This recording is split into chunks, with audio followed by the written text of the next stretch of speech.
The Incredible Hulk will not be presented this evening. Damn!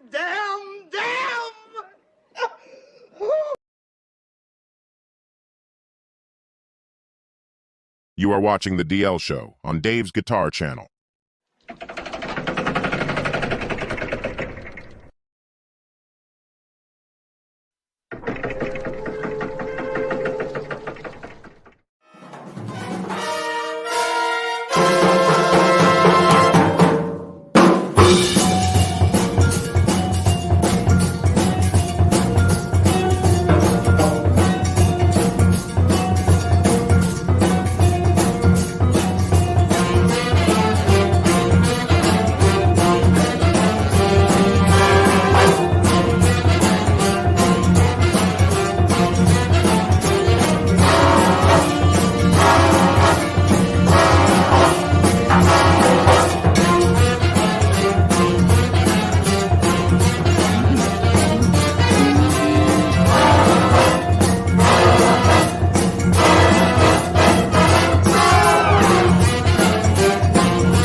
All right, welcome everybody. It is Wednesday.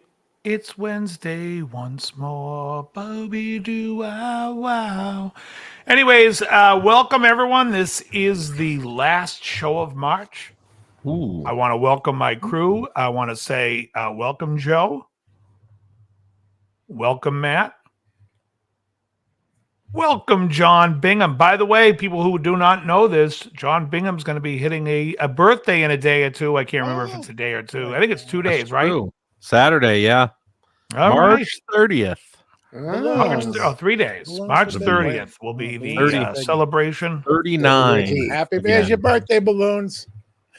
He's 39 once more. Shooby doo 39 wow again. wow.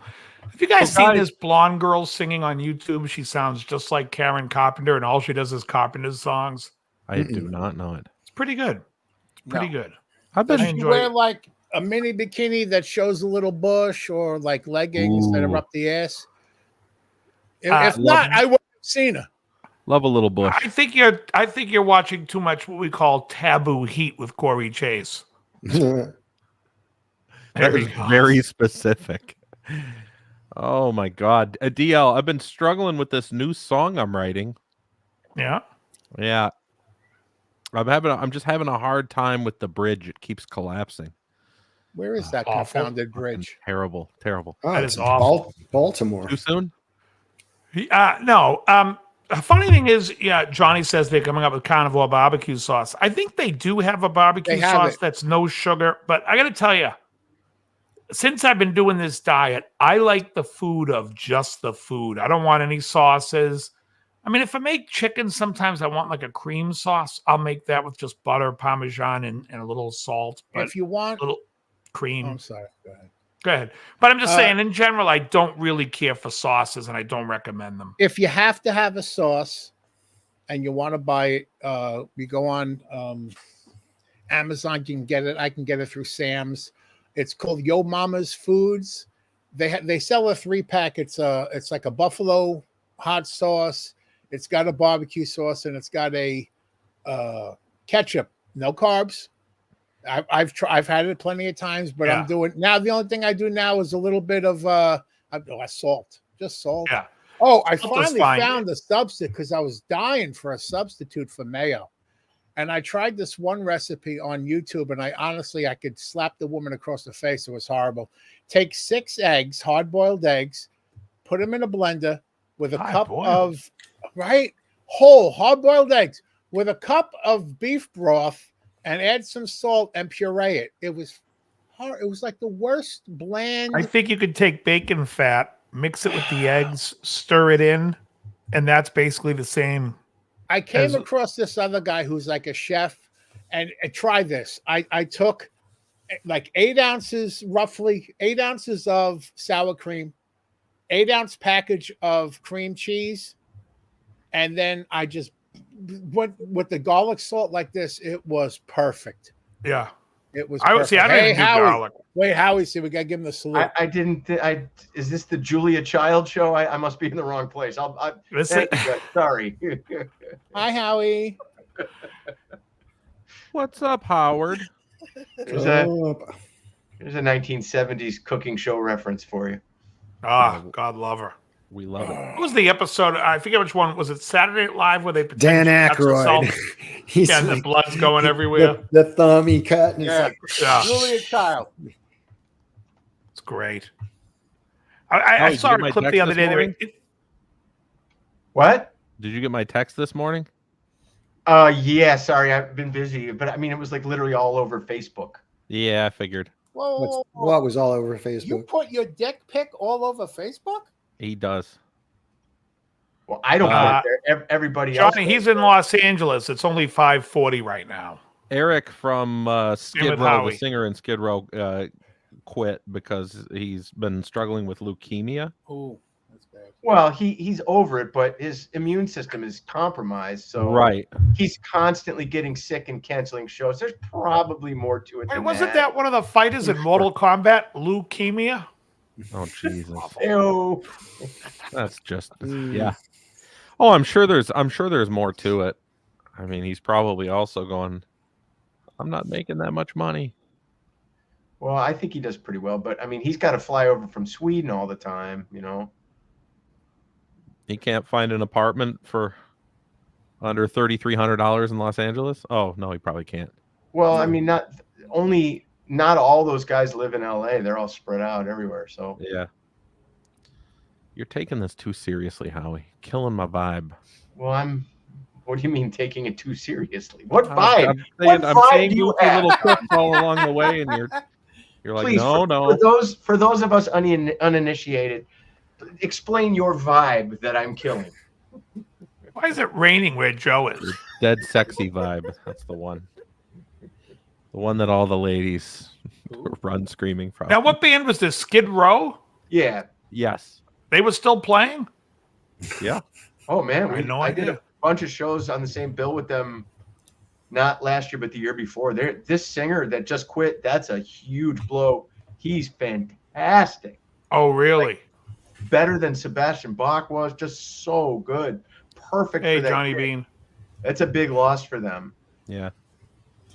How about this? You know, like, how many bands can you think of where a singer came in and was better than the original? Ooh. Without a doubt better. Because some people are going to say, I'd say Brian Johnson's better than Bon Scott, but everyone's going to argue and say some like Bon better. Better's I'm saying with, you know that better's a subjective term. You could go with of course. more successful. Well, not just more successful, but better for the band. Like the band was better. DC, Iron Maiden. Iron Maiden. Yes. Yeah. You're going to have people Survivor. Survivor. You're going to have people argue all day long about Dave and Sammy. I mean, there's. Yeah, but how good was Jamie Jameson? Great. Dio and Ozzy. Oh, he's fantastic. No, you can't get you're gonna start a war. What's that? Dio and Ozzy. You can't say anyone's better than Ozzy or leave that one be. That's like a landmine I that didn't needs to say be refused. Iron Maiden's probably the most AC/DC is an extreme example of unbelievable success when the second guy came in, but they were already doing fairly well. But Iron Maiden was just a perennial opening act, and Bruce Dickinson came in, and they just became huge. There's no argument, and I love the 2 albums with Paul Diano. But Hold there's on no a second. argument. Let's go back to the Dio Ozzy because I love fucking contention. Are we saying that Ozzy's better than Dio and Sabbath, or Dio's better than Ozzy? We're not saying either way. It's sacrilege. What did you say, Matt? I'm just stating that technically Dio's a better vocalist, I think, and it In Sabbath. Yeah. I'm not going to argue that. I think he might be right. And I love Ozzy Sabbath. And it's the same as Bon Scott. Like Bon Scott's early AC/DC albums are fucking super important. But Back in Black's the shit. Yeah. The first 5 Ozzy albums in Sabbath are important. But Heaven and Hell's the shit. I know, so is Mob Rules. And it's not worth arguing about.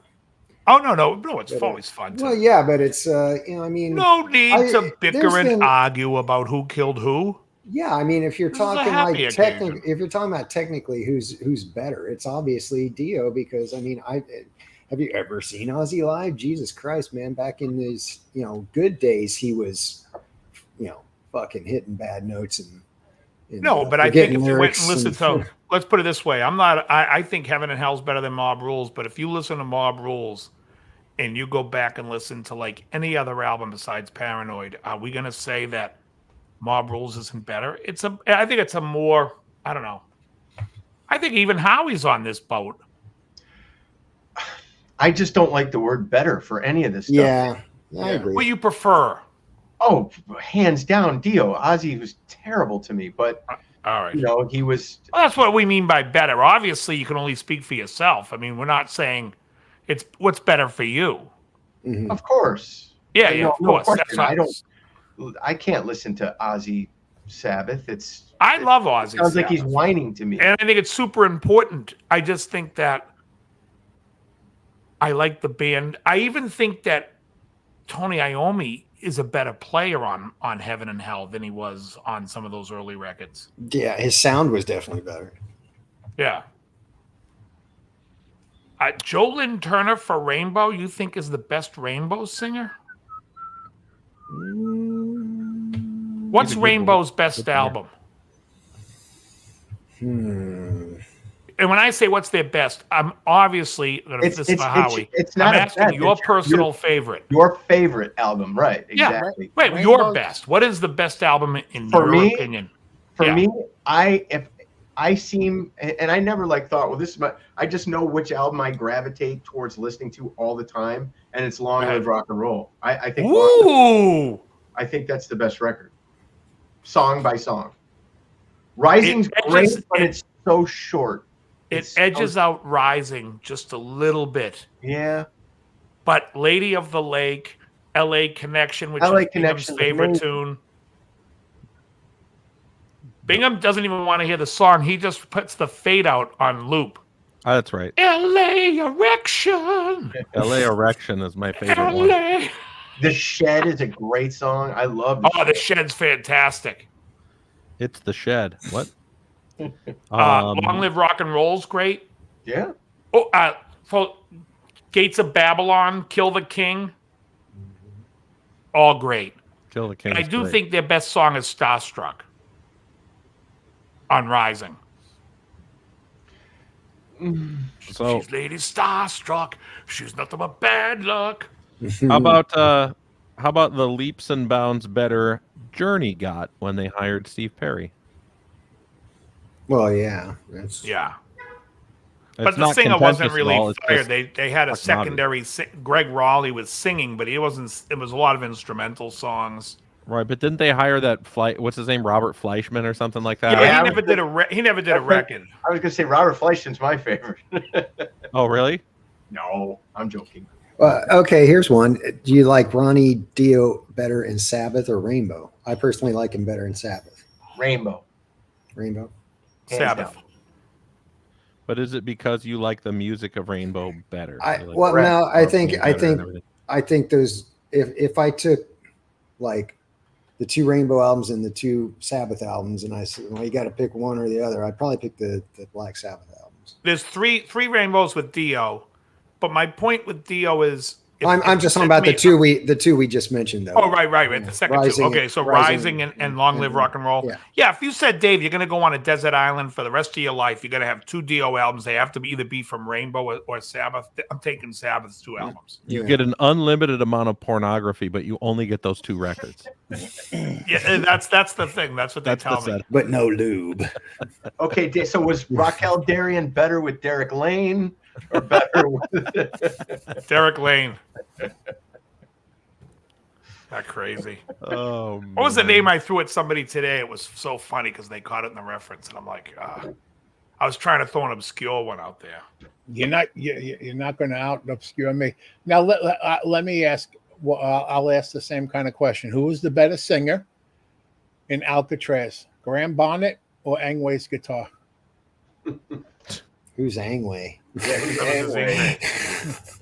Ang Lee played guitar in that. I'll say this. Angway, Jay Malmsteen. You're on a desert island for the next 10 years, and they say you can only take 1 Graham Bonnet. You have to take one Graham Bonnet album.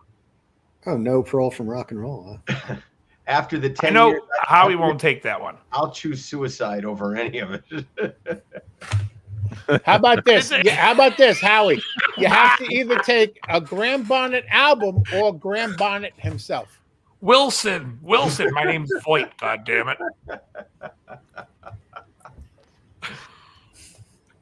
Yeah. I tell you, to me, I'd say it's no parole from rock and roll. But if I had to take Assault Attack, I wouldn't complain. I would pick Assault Attack first, probably. I think the songs overall are better. I'm taking Live Sentence. Oh God, that's horrendous. It's I horrendous. will say, and the band thinks it's horrendous. It was edited poorly. It was awful. I have to say, Down to Earth is my least favorite. But the best song on Down to Earth I like is Lost in Hollywood. I like Down to Earth. I think they're all good songs. Roger Glover wrote all the songs. Graham didn't. Yeah, no, I don't think it's bad. I just think it's the worst of those three for me. Lost in Hollywood with an LA erection? I don't know. Exactly. Lost in Hollywood. All right. This will be easy for Howie. Down to Earth or the first one with Joe Lynn Turner with this, what's the name of that one? Difficult to Cure. Difficult to Cure. You're thinking about it. You chose suicide over the. I left all that with such a bad taste in my mouth. I probably, even Difficult to Cure. If you're asking the me before I spent 10 years with Graham.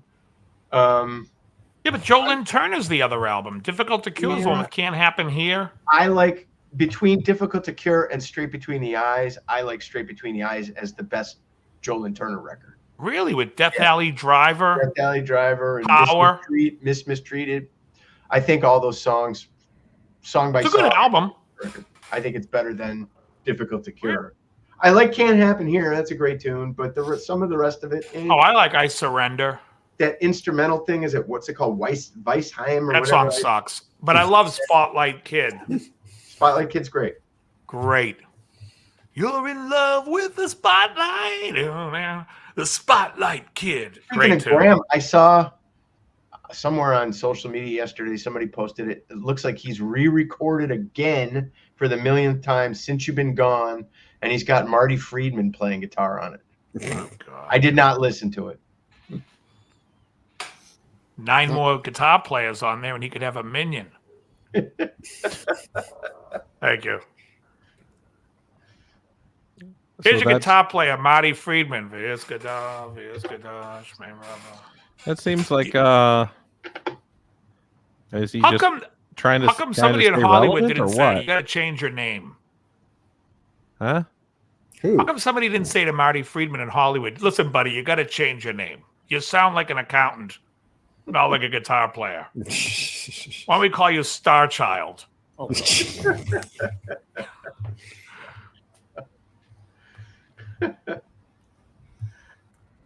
have you guys seen, are you guys on Instagram watching any of these fucking shorts where they have like Paul Stanley?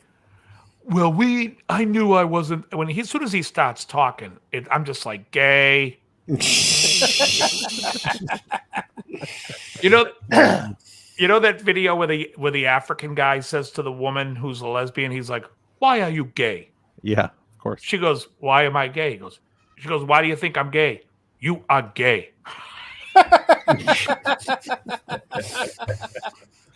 That is the greatest interview ever. Oh, I love it. "Why do you say I'm gay?" "You are gay." Okay. It's fucking cool. So going back, who with Dio, who picked Sabbath Dio over Rainbow Dio? Show of hands for a second. So 2 of you guys. So let me put it to you this: the 2 Sabbath with Dio, there's 2 Sabbath with Dio records, or verse on the Desert Island, or Last in Line and Holy Diver. No, I always Sabbath. take Dio. Sabbath. No, Dio. Really? Oh yeah. Last in I would Line go and with- Holy Diver. I would take the Dio solo records over the Sabbath records. If I never hear Gypsy and Caught in the Middle again, I might be happy. I love Caught in the Middle. Gypsy to me, I like Caught in the Middle. Yeah. but Gypsy, it's like, hey, listen, is there any way you could just play as fast as you can? Timing doesn't matter. We'll just play all over the place. Okay, great, we got it. Yeah, We but nailed it. Just think how life will be so empty if you don't have Egypt the chains are on. I mean, how can you really appreciate the finer things if you don't have them? I'm going I to rub just think- everybody. I would pick 2 Tony Martin Sabbath albums over the 2 Dio Sabbath albums. Whoa. You know who wouldn't? Tony Martin. Did you see just yesterday or the day before they announced Sabbath is reissuing? They're doing a box of all the Tony Martin records except for Eternal Idol because it was on a different label originally. So, but Okay. Headless Cross, Tear, what's it called? Cross Purposes and Forbidden. They're all coming out in a box set with a remix Forbidden and remastered and yada Is yada. that yada. why the old original videos are coming out on Naomi's YouTube channel? Headless Cross just came out 3 days ago. Yeah, that's why. There we go. I think this box set comes out in a few months, April or May, something like that. Hello, Janice. Cold Roses, I'll take Boris Krishenko in Love and Death all day to Fielding Mellish or Alvy Singer. Those are Woody Allen characters in his movies. I have not, for the record, I have not heard any of those Tony Martin records. I haven't bothered with them. I think I heard the song Headless Cross once. Fielding Mellish, I believe, is Bananas, and Alvy Singer is Annie Hall. The best one to me is the Tear record. I probably listened to that record more than any other Black Sabbath record. Are these 80s, 90s? Late 80s. Late 80s, okay. Yeah. Remember Seventh Star? Yeah, that's great too. I love 7-Star record. Yeah, that's fucking awesome. I like Born Living Again. on the streets, I'm no stranger. Born Again's the one with the to demon baby love. thing on the cover, right? Yeah, Yeah, Ian with Gillan the greatest, from with Deep Purple. Bev Bevan on drums. I saw that tour. Quiet love Riot Bev was the Bevan. opener. Zero, the hero. People should give Bev Bevan credit. That guy's banging it on Born Again, and he's the guy on every ELO album. Yep. I Monster. fucking love that album. Also from Birmingham. Birmingham. Me Birmingham chums. Was he in Bevan DeVoe? That's terrible. All right, let's see. What about Really reaching so for wait, that one. that's all. The point I was bringing up was how good Jamie Jameson was over David Bickler Jimmy in Jameson. Survivor. What? Jimmy- Jimmy Jameson. Sorry, not Jamie. Jimmy Jameson. He was great. Burning Heart. The Search is Over. Come on, guys.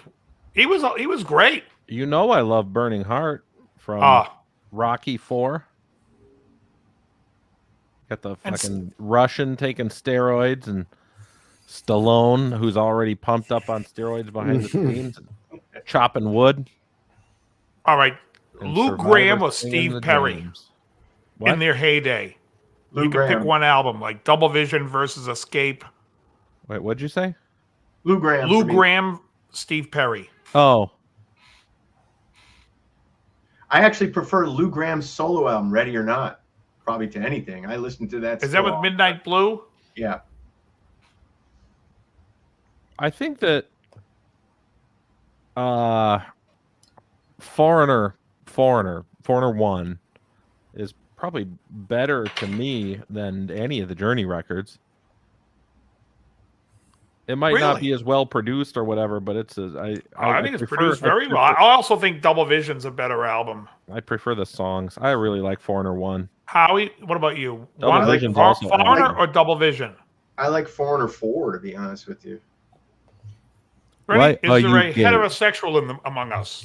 Come Oh, on, gay. 4 and a 4. Luann, those Urgent, Jukebox Hero, those songs are miserable. I love The Urgent. song is How do you I not don't have a wanna- video clip of that? You are gay. Yeah. I don't want to break it up. That's a great song. Yeah. But aren't you a fan of Tramontane, of Lonely Children? They're good songs, sure, but overall,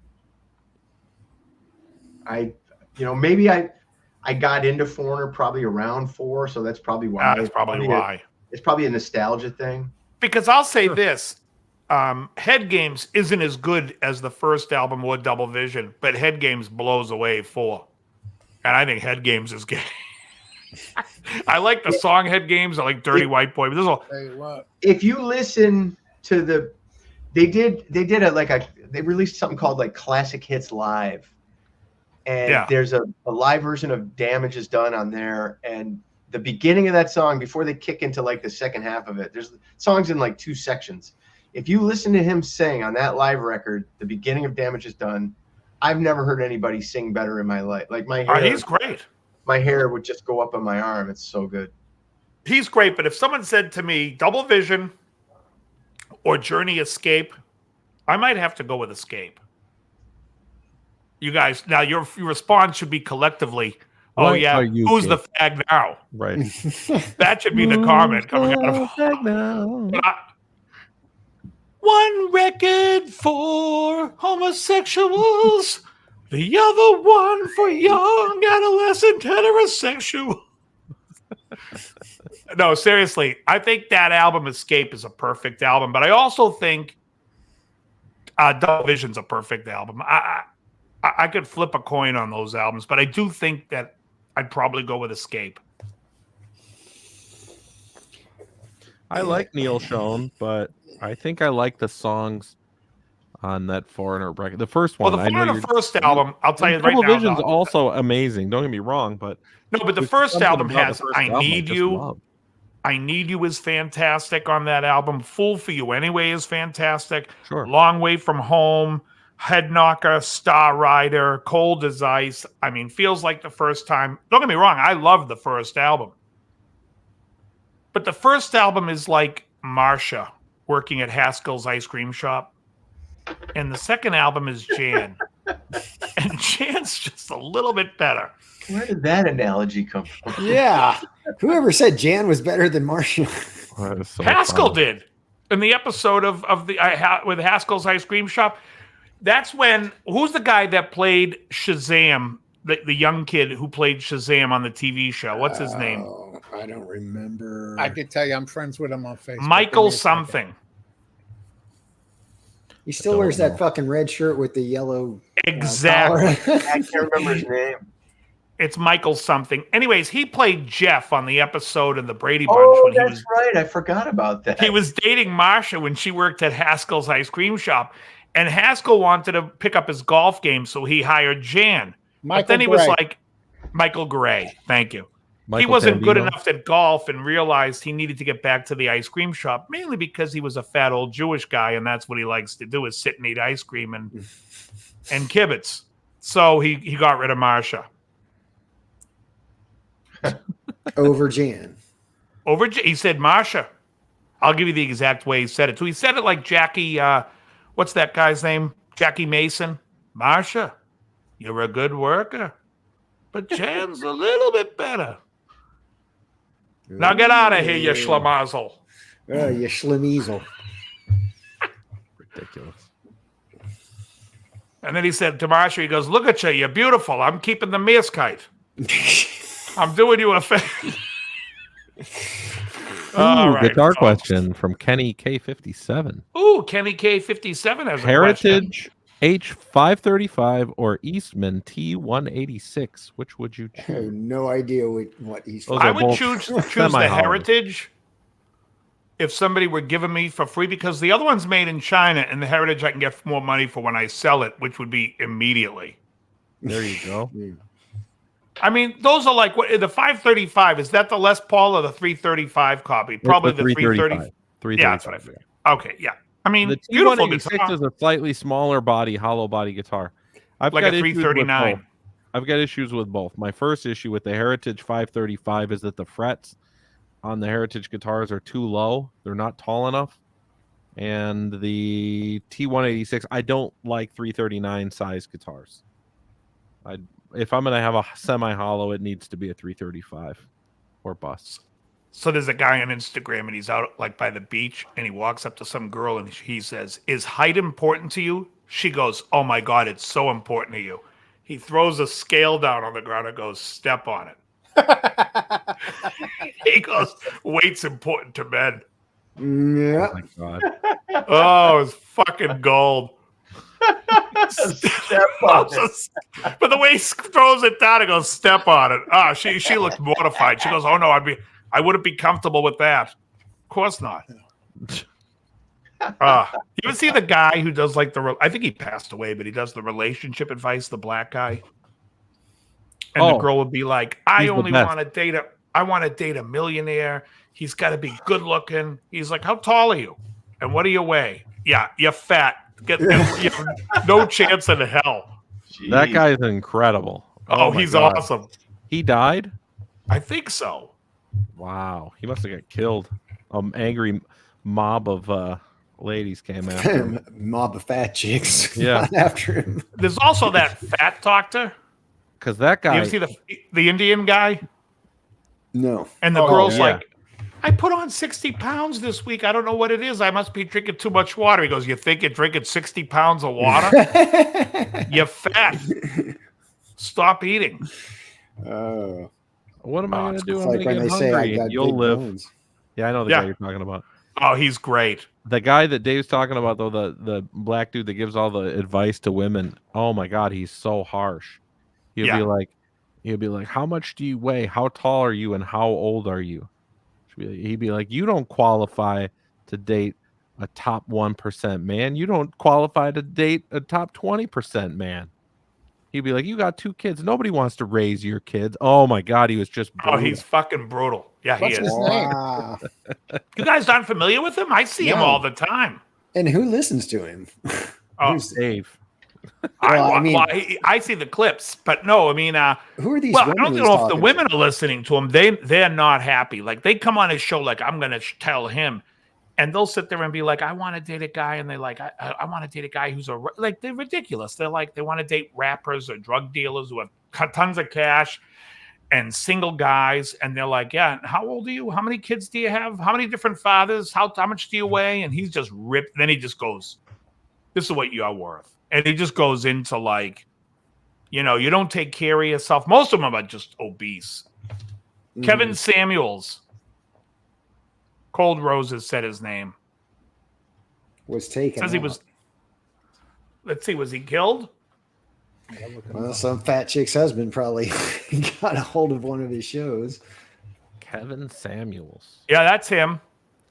Yeah, he's a year younger than me. Oh, he is dead. Born in 1969. Died May 5th. Let's see how he died. He had hypertension. Yeah. Oh, yeah, had hypertension, which contributed. Let me tell you what that means.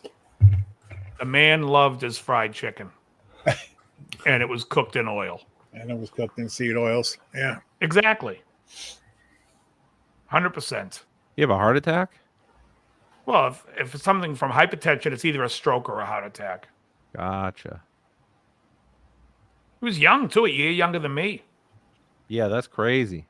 Born in 1969. The older you get, the more dead people you know. Oh, yeah. Oh, this girl from my high school, she was a year older than me. I just saw the other day she passed away, and nobody had it, and nobody even says why. Like, when someone dies and let's say you're under 65, put a fucking reason. Everybody wants to know why someone younger died. Mm-hmm. Right? Oh, yeah, she's missed by her. Who cares who's missing her? How the fuck did she die? Well, when they don't say, it's usually suicide or drug overdose or something that they don't want people Suicided to by know. the Clintons. Yeah, right. Something No, because recently somebody else had died, and then I found out it was cancer, but nobody had posted how they died. And I was like, why won't you post how they died? Everybody wants to know. Well, that's like the video I watched last night on YouTube. There's this scumbag that's just going around punching women in the face in New York, but none of them will describe what he looks like. Oh, because he's black, probably. Hello. He's a Schwarzer.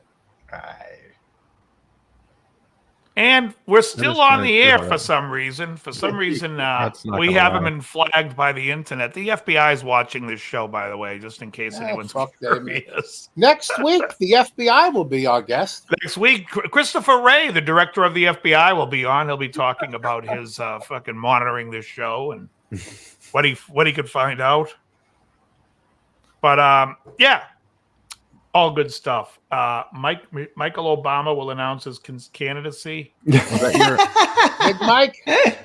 your Kevin Nealon impression? Or like all good stuff. All good. All things. good stuff. I like to work evenings. And here's Krellbar coming in late to the situation. He's been Coming in to the save chat. day. He's been running around frantically trying to get his computer up. Oh. Yeah, I had to I didn't even know restart that. the whole friggin' thing. What happens is it's going, and then I bump into it, then all of a sudden disconnection there. No matter what I do, I have to restart everything.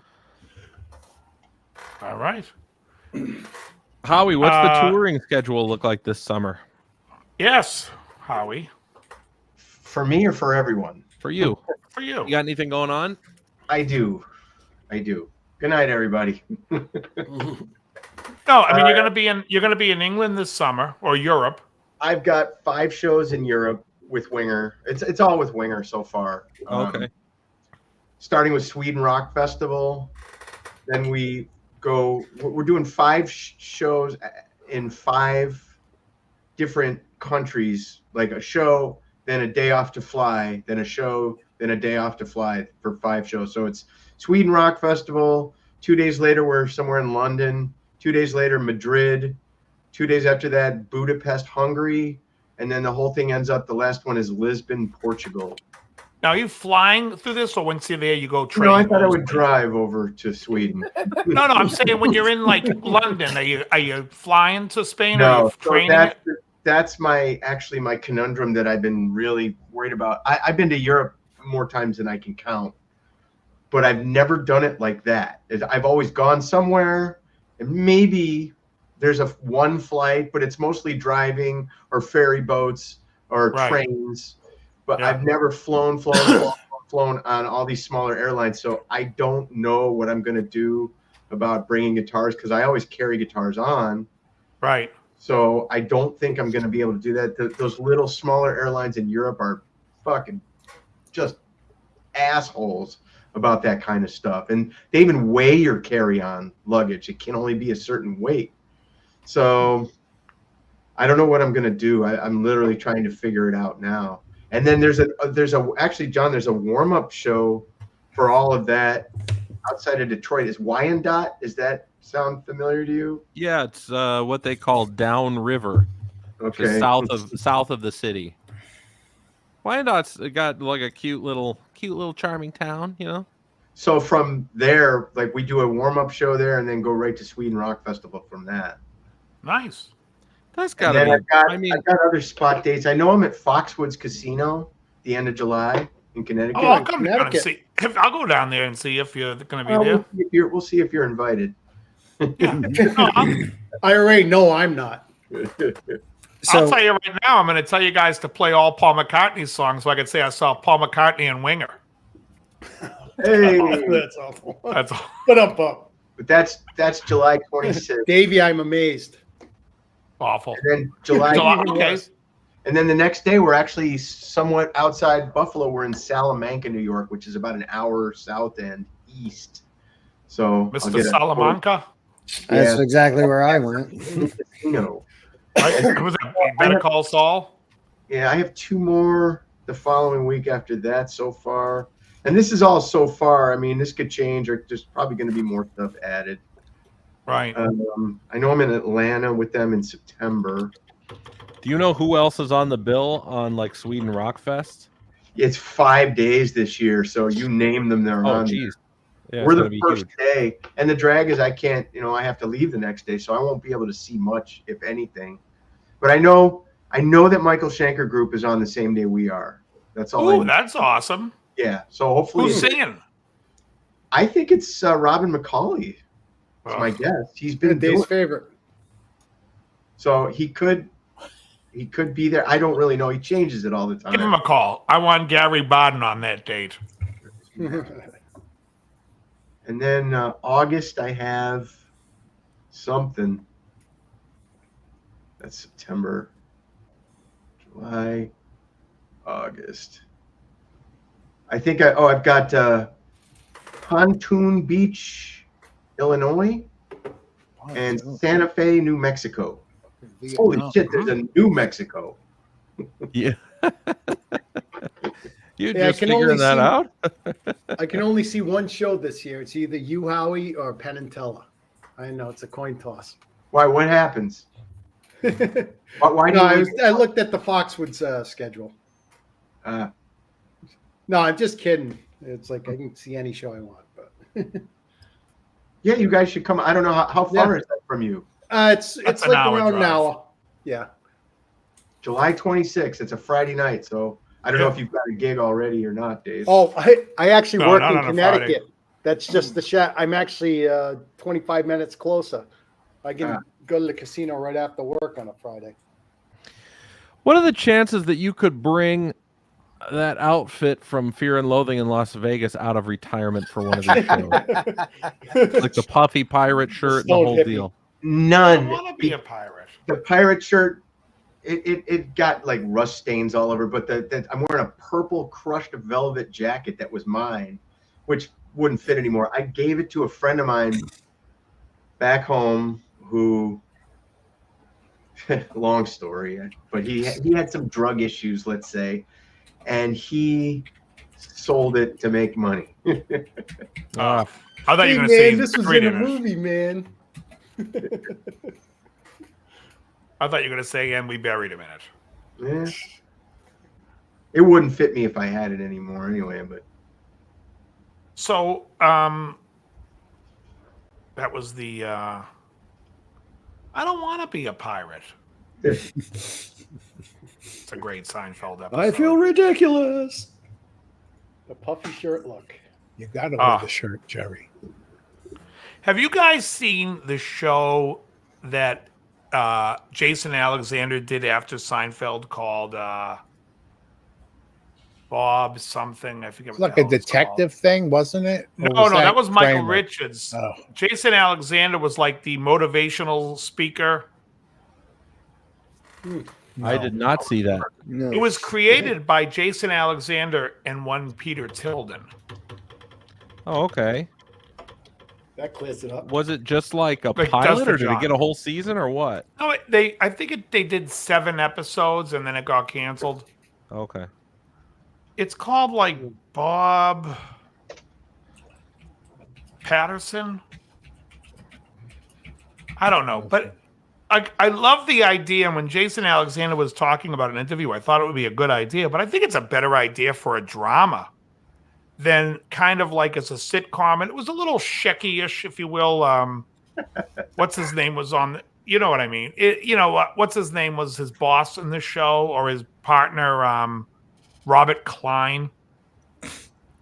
And if you guys know, oh, you do? I was going to say, if you know comedy, you know Robert Klein. I loved him when I was a kid. Now Bingham looks like he's watching the peep shows at the porno theater.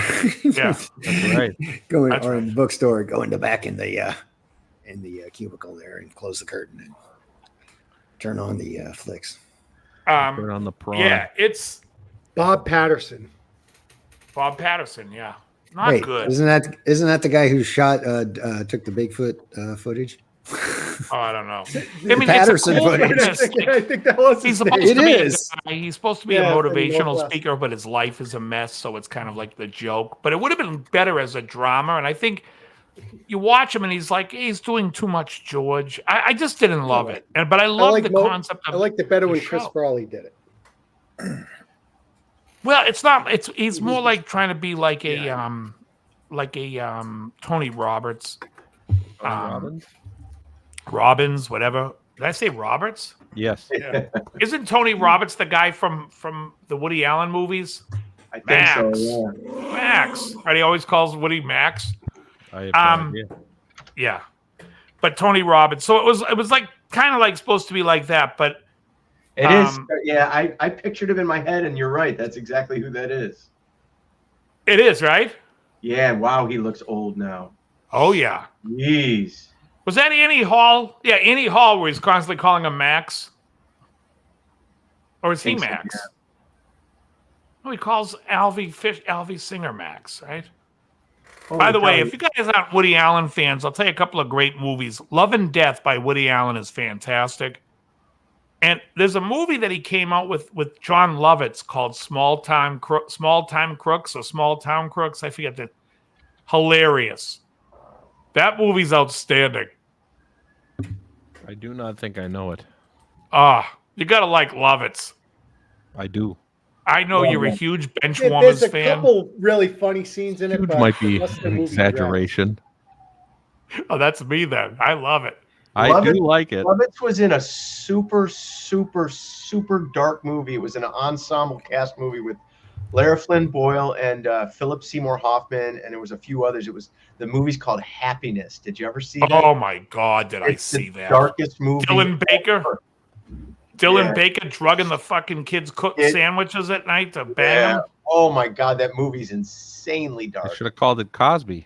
Isn't it a Todd Solondz film? That movie is one of the most disturbing. If anyone's not familiar with Happiness, it is one of the most disturbing pictures ever. I have not. Oh yeah, it's dark. Dylan Baker in it, you want to kill him. I know. Did you ever see And his this kids movie? ask, what's that? Did you ever see this movie called Midsummer? Yes. Yeah. Midsummer's Night's Dream. That's a fucked up movie. That's there. downward spiral stuff. I Jared do not Leto. know these films. Oh, yeah. You You never guys are saw watching all Midsommar? this dark, sad stuff. I don't have time be for thinking that. the same one, Krellbach. Are you thinking about the girl and they all go over to Europe? Are you talking to me? No, the one with Jared Leto and Wayans and Ellen Burstyn, and they're all fucking strung out on drugs. Is that the one you mean, Matt? Or you mean the No. one where they go over to Europe? The one where the old people jump off the cliff And land on the rock, yeah. Yeah. Oh, I don't even know what the hell you're you talking just about, gave it away. The old people jump off and land on the rock. It's fucked up. Chicks baking pubic hairs into bread and shit and weird shit, man. Too delicious. Yeah. Well, Happiness is a movie. I'd call it a slice of life. John, you've It's never a seen slice of life you don't want to know about. It will be the darkest movie you've probably ever seen. Yeah, I probably won't bother with it then. Life is already stressful enough. Do you guys know who Dylan Baker is, the actor? Yeah. Name's familiar.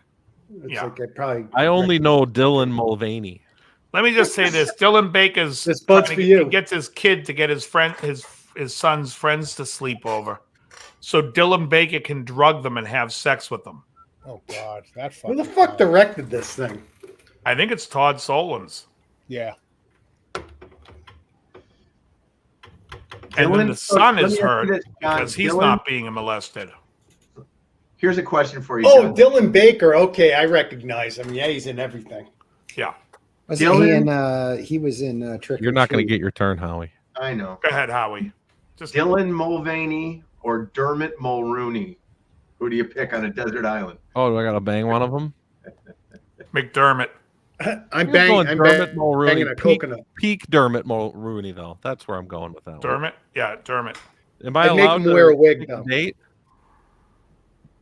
What is it? I get to pick the movie that he's from, right? Like my best friend's wedding era. No, I'm just kidding. That's a rough one, Howie. So the other day, guys, I'm shaving at the gym at my Planet Fitness. And this woman says to me, Why are you You're in in the ladies' room? "You're in the ladies' room, young man." And I'm like, I am a woman. I'm not a young man. I'm a little bitch. And this is the bitch's bathroom. that actually What have they lost already? 400 million in their stock? Who? Planet Fitness. Oh, did I ever tell you that one time when I was working at Gold's Gym, a woman did come running down the stairs screaming that there was a man shaving in the women's locker room, but it wasn't. It was a female bodybuilder on a lot of steroids who was shaving her fucking face. That's funny. Oh, hey, yeah. DL, since you go to the gym and you're shaving in the ladies' locker room, I have to ask, are you of age yet to where you just prance around the locker room with your dick hanging out, put your foot up on a bench to have a conversation? Oh, God. Your balls hanging down? Did Riley tell you that story? No. But I've been to the gym plenty of times. I know that once you pass a certain age into old age, you just let it fucking fly. No, so there was this gay I'd fucking guy. kill somebody if they did There was that. this gay guy that used to come to the gym all the time, and his name was Henry. And I he remember was him. By fruit bowl. And you remember him, right? He was in I love do, with yeah. Riley. So every day he would come in, I'd be like, Henry, is Mike savage today or rugged? And he would like, that was his chance to look him up and down. He's like, oh, I'd say today he's rugged. So when I used to work the night shift, I used to go in at 4 to midnight. I would go in, work out, and then I would shower at the gym. So I shower. I'm in my towel, and Mike comes up to tell me that I had a phone call and blah blah blah. So now Henry comes over to talk to me, and Henry comes over, and I just get rid of the towel, and I'm like, "Yes, Henry," and I'm just standing there with my leg up on the bench, and I've got Mike Riley fucking crying, like literally, like not being able to laugh out and block, like he's doing what Bingham's doing. He's hiding the laugh. He's like, and Henry's just staring at me talking, but like staring at my balls. I'm just like, this is gold. So what you're saying is you were exposing yourself to a gay guy in a gym locker room. with Riley sitting right next to me. It was all for Riley's benefit. We were fucking crying. I haven't every day. Riley was like, I still can't get over fucking Henry. Well, the problem was Dave was at full mast. So. Yeah, exactly. I was like, Henry, since he is close. No, but it was fucking hilarious. How long did this go on? 2 hours. It was like a 2-minute car. It was just like he was like talking, and I just was like, get to the finish already. Like I knew he was talking just about before or after dinner. Huh? I said, we talking about before or after dinner? I didn't even get that comment. You went out to dinner with them afterwards. Yeah, right. No, I was going to work. Let me finish the.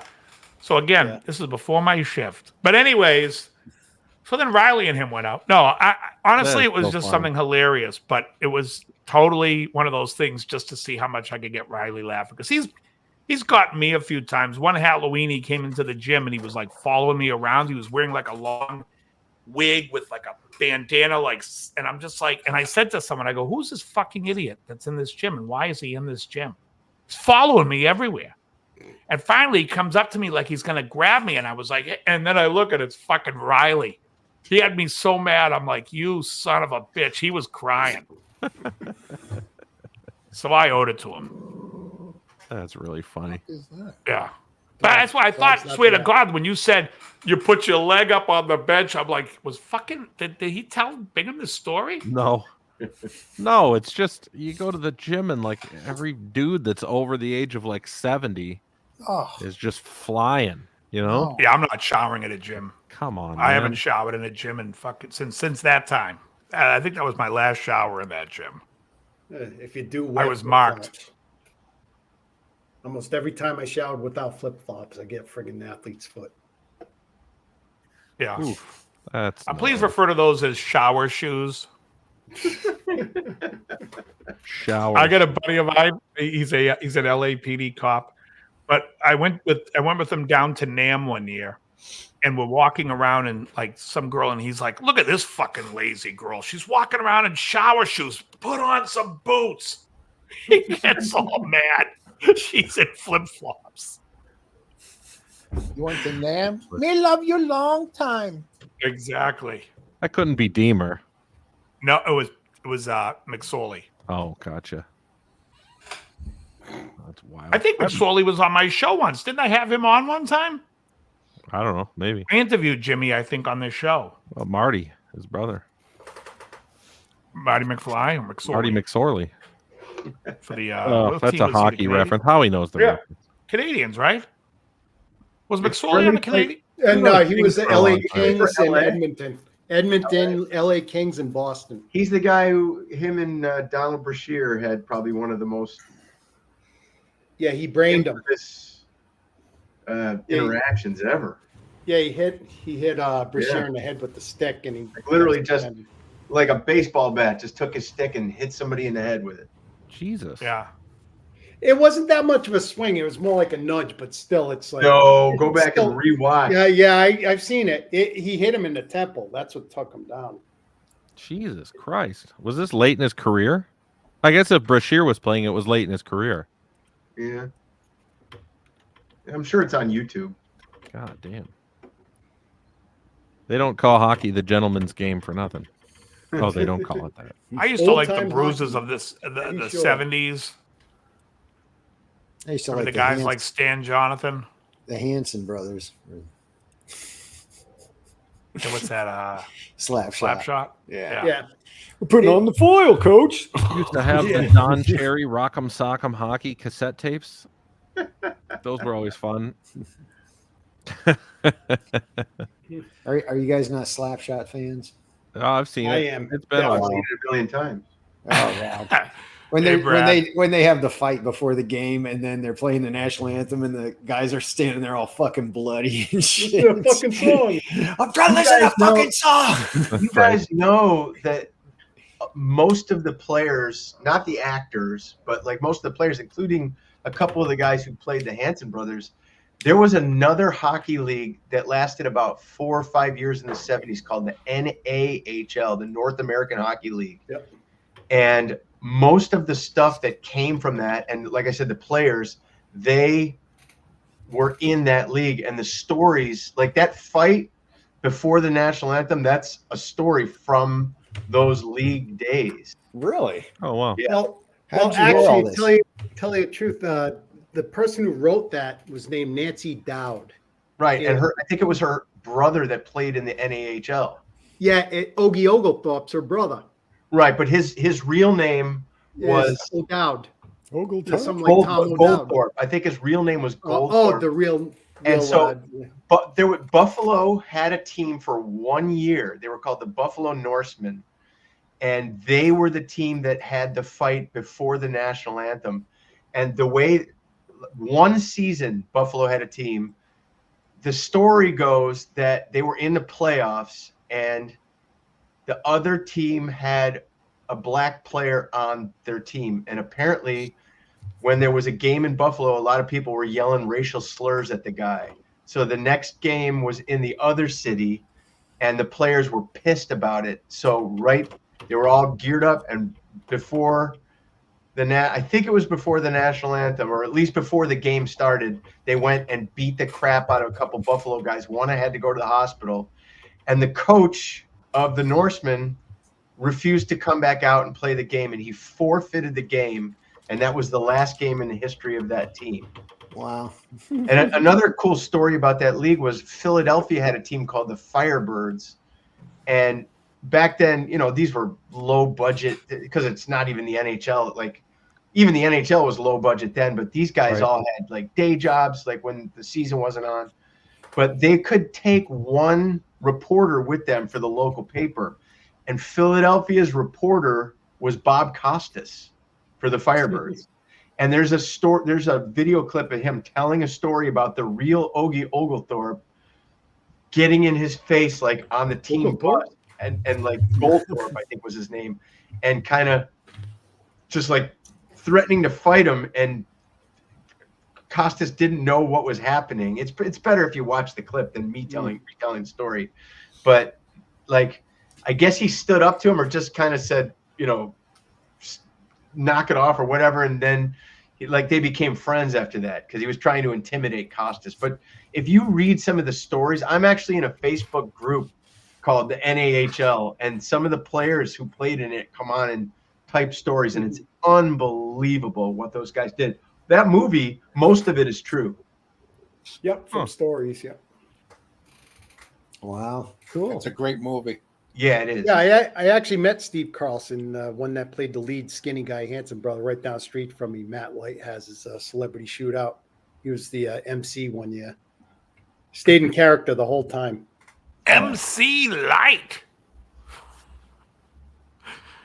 I think I could be wrong, but I think two of the Hanson brothers played in the league, and the other one was an actor who could play hockey. But I could be wrong on that. It might be 1 and 2 or 2 and 1, but. And they were not related to each other at all, were they? No, I think two were Carlson brothers. Yeah, Carlson, and there's another one, the tall one, and the I think the other dark-haired one. The blonde one isn't related. I could be wrong, but I think either one of them just died or has really bad cancer and hasn't been doing well. You can look it up. Crazy. Hey, I had a thought.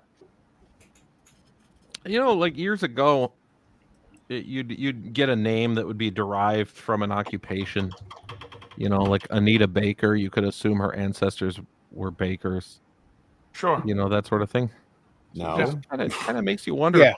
Kind of makes you wonder what Bruce Dickinson's father was up to. Awful. I just like the groan that Howie let out. Fly high to lose. Lou, you love Forte. Will Forte. He's so good. Will Forte's great. Oh, yeah. He sings Fly High to Lose. Ooh. Okay. Has anybody bothered to waste their time watching the remake of Roadhouse yet? No. Yes, I wasted my time. I won't do it. No, I did it. I had to. The original Roadhouse. I wanted to see. It was like watching a cartoon. Dude, it was so bad. Yeah, it was. There's no such first thing of as all, a good movie. there's no Brad Wesley character. Brad Wesley's the best part of Roadhouse. Yep. How do you remake Roadhouse and you don't have Brad Wesley? I don't know. Yeah, and the whole story is disconnected. Watch the original. I agree with you. Yeah, exactly. It's all disconnected too. It's like action scene. There's no character development. At least the old one had some sort of development. Characters. Brad says, "I've always wondered about Ernie Handjob." Oh, that's like Dickinson. Ernie Handjob. That's funny. I watched a movie yesterday. It was called American Assassin. It was on, I think, Netflix. What's it called? American Assassin. Okay. It wasn't terrible. Michael Keaton was in it. I thought it was an enjoyable, if you like an action-y type of movie, I thought it was pretty enjoyable. Not great, but if you're going to sit down and watch a movie, it's as good as... It's better than watching Roadhouse. Let me just Speaking say of Keaton there, bringing back Beetlejuice. Oh, yeah, I saw the trailer for that. Well, how about the Barbie movie? Who's on the Barbie movie? I haven't watched it. I can't. I can't bring myself to watch that. My daughter's bugging me to rent that from Amazon and watch it. I'm gonna get stuck watching it. I don't think we're gonna see Wolf of Wall Street era Margot Robbie in this one. Did you tell your daughter why Barbie can't get pregnant? I have not. I don't know the answer to this joke though. Ken comes in a different box. Thank you. Oh, that's a good one. Who's fucking with the microphone? What is this notification in the corner of my screen where it says this chat's being surveyed? It's being surveyed by the FBI. Exactly. Here we go again. You sure you should be here, Howie? I'm feeling like this tour you might get kicked off. Kip's gonna see it and be like, "Yeah, this isn't working." Gonna throw stuff around the room. What the hell is this Paul McCartney and Winger bullshit? What is that sound? It sounds like a fucking roulette wheel or something. That's me typing on a computer. Christ. So wait, let me ask you this, Krellbob. That microphone, is it on a stand that's on your desk? No, it's up here. What it is that my keyboard was uneven. I just fixed it. Oh, it's like, why does there keep sounding like a wheel spinning? Right, it's been like 4 times since somebody's asking, what's all that clacking noise? I didn't realize it was me. Speaking of the Paul McCartney and Winger, I saw a really funny bootleg shirt, and I sent it to Kip, and he's like, I got to get that shut down. But it was a picture. It was a picture of Bill Murray from Stripes, whose name was John Winger. It has the Winger, the band logo, the green writing with the 80s logo. And it's a picture of Bill Murray, like, you know, the Stripes picture, like in the uniform, and it just says Winger on it. It was great. I should have bought it before I told him to shut it down. Yeah. Oh, man. Yeah, so you guys saw that P. Diddy is on the lam. So before you jump to that, what is the joke behind the McCartney and Winger thing? Well, Paul McCartney and Wings. Paul McCartney and Wings. Oh, I see what you're saying. Okay. So I'm saying All now right, it's back Paul to Diddy. McCartney and Winger, and it's just the backup band. Back doing to all- Pete Diddler. Yeah, P. Diddler. Yeah, Christopher Valdez, you beat me to it. What happened with that? With that? I don't know. The what is FBI raided his house in both houses. And I guess he's I don't trust it. I don't know, why are they all of a sudden now caring about it? Wow. Yeah, I know. You gotta wait for the story. And what did they find? What is he supposedly banging, like a 17-year-old or something? What's the deal? I don't know. Is he banging women or men? Does anyone know? Well, I heard that He's a he puff. likes guys. Something didn't like. Oh, excuse me a second. Somebody's at my door. Hang on. It's his neighbor. Did I hear somebody say a joke, Paul McCartney and Winger? Mm-hmm. Get off that show. Let's see. It's a sexual assault charge. He's facing some sort of sex trafficking allegations. You know what? You got to be careful. They throw that around a lot It's now. a Jeffrey trafficking. Epstein kind of Yeah, thing. it's like They're doing Yeah, well- control before other shit Is gets he out. really trying to avoid the law? Is he? Yeah, on well, the- I'm not saying he's not guilty of anything, but they throw that sex trafficking. A lot of times, someone may get accused of rape or manipulating women to do online things, and then they start calling it sex trafficking as a catch-all. That guy, what's his face? I forget his name. Epstein? No, the guy on YouTube geez, why is his name escaping? Tate, Andrew Tate. There, he's in jail over in Romania for sex trafficking. And thing is, he just encouraged girls to do online stuff like that. He didn't force them or anything, but they wanted to get him. RL Basically, says so he's they guilty. sex Listen to Cat Williams. Andrew Tate. Yeah. I'm going to put looking Mikey right to bed. now. I'll be back in like 5 minutes. All righty. Then we got a list. Yeah. Okay. So yeah, it looks like he's just having lots and lots of fun with lots and lots of And chicks. didn't he go off on his plane and go to where'd he go? He went to He went to Quiet, Antigua, Bahama. Kokomo. It's where I'm from. where's that? Kokomo. That's my hometown. Yeah. He Epstein got out of jail from a bite to the wood and signed Epstein. Oh, from a note, and it's supposed to be note. That's awful. From Epstein's mother. that's a Epstein's joke. mother. Hey, Mr. Carter. The warden was Mr. Woodman. John, are you getting any of these Sweat Hogs references or no? Me? No. Oh yeah, you're too Give me young for the drugs. sweat Give me hogs. drugs. I Give don't me know that. drugs. Yeah. He flew to Antigua. Remember, he's Oh, I You're so know, afraid of it's- him. Ugh, he's gonna get dragged through the mud. Who knows what else will happen? It's by the way, Brad, it is the worst fender finish. The Antigua. Oh, what's that look like? It's like that yellowy green that goes around, and the pickguard is also sunbursted. Yellowy green. a greenish grayish looking. Yeah, greenish gray. You got it. You know, Yeah. the Antigua burst. No, I don't remember it. Oh my God. Yeah, I Oh, remember he was that. still in Miami. I see. I don't know.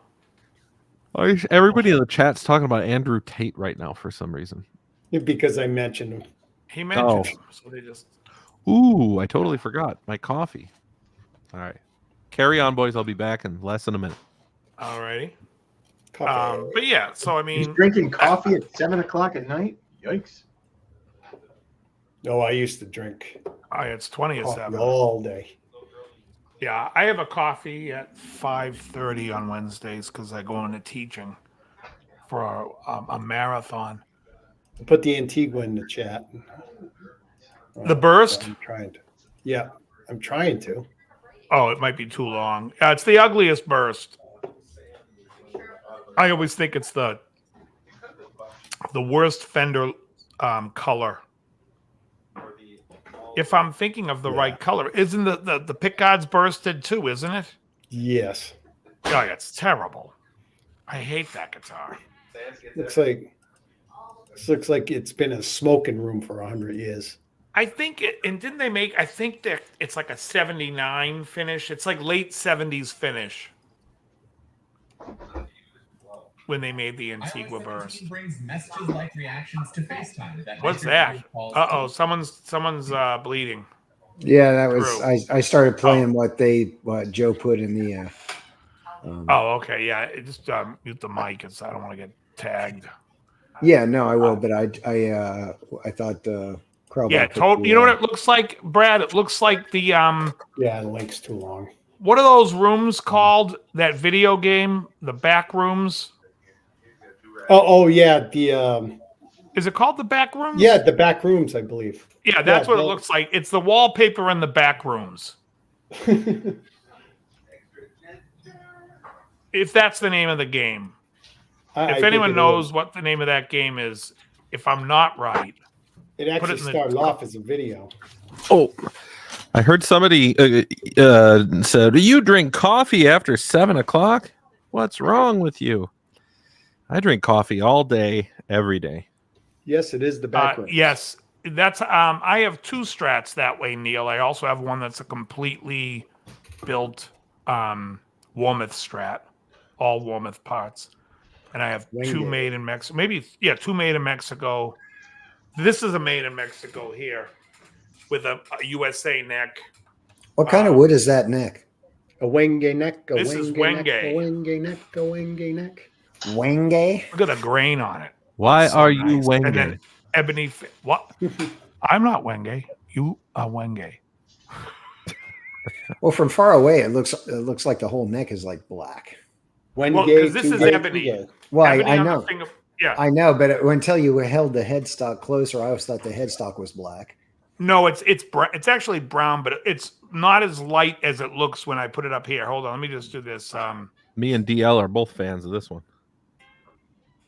Hold on. Wait, let's see his. Oh yeah, he's got it. But that's what is your fingerboard there? Rosewood? It's all Wenge. Why? Oh, it's it's total why okay, are you all Wenge? Yeah, I'm not Wenge. I gotta Wenge. I gotta be honest. It's all Dave, Wenge and stainless steel. I'm looking at an Antigua Strat and I like it. Of course. I like that. DL said Antigua Burst is the worst finish. Yeah. Let me look it up and make sure that I'm saying it's the right one.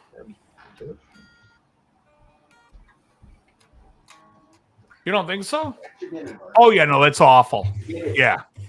I prefer it to Sienna Burst. You do? Really? You don't like? I like Sienna Burst. I don't like Sienna Burst. How about Cherry? I don't Burst? like I said. Not on a Strat, on a Les Paul. Has anyone confirmed or not confirmed with me the Backrooms is that video game that you go? Okay. Oh yeah, I was about to buy that tonight. That's what Antigua Burst looks like. It looks like you're in the back rooms. You're right. You're not wrong. The game is called Howie. Escape the Back Rooms. Wow. We're matching. Howie and Howie's is Lake Placid. Yours looks more. What is yours? It's Warmouth, but it's supposed to be Lake Placid. It's They're probably a tad lighter. Lake Placid's a little off, I think. Yeah, theirs is a little lighter. You know what you should do? You and Howie trade off on sweet picking licks. Howie will win real quick. One round. Round one, fight. Howie wins. I'm dead. Literally rips my spine right out. That's that Mortal Kombat that you're gonna have to fight leukemia. And now we've gone full circle.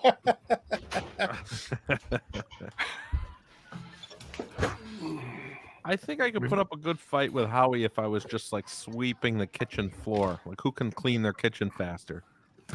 I got a lot of practice there. I got a pretty small kitchen. Yeah, me too. There's a Me cherry too. burst.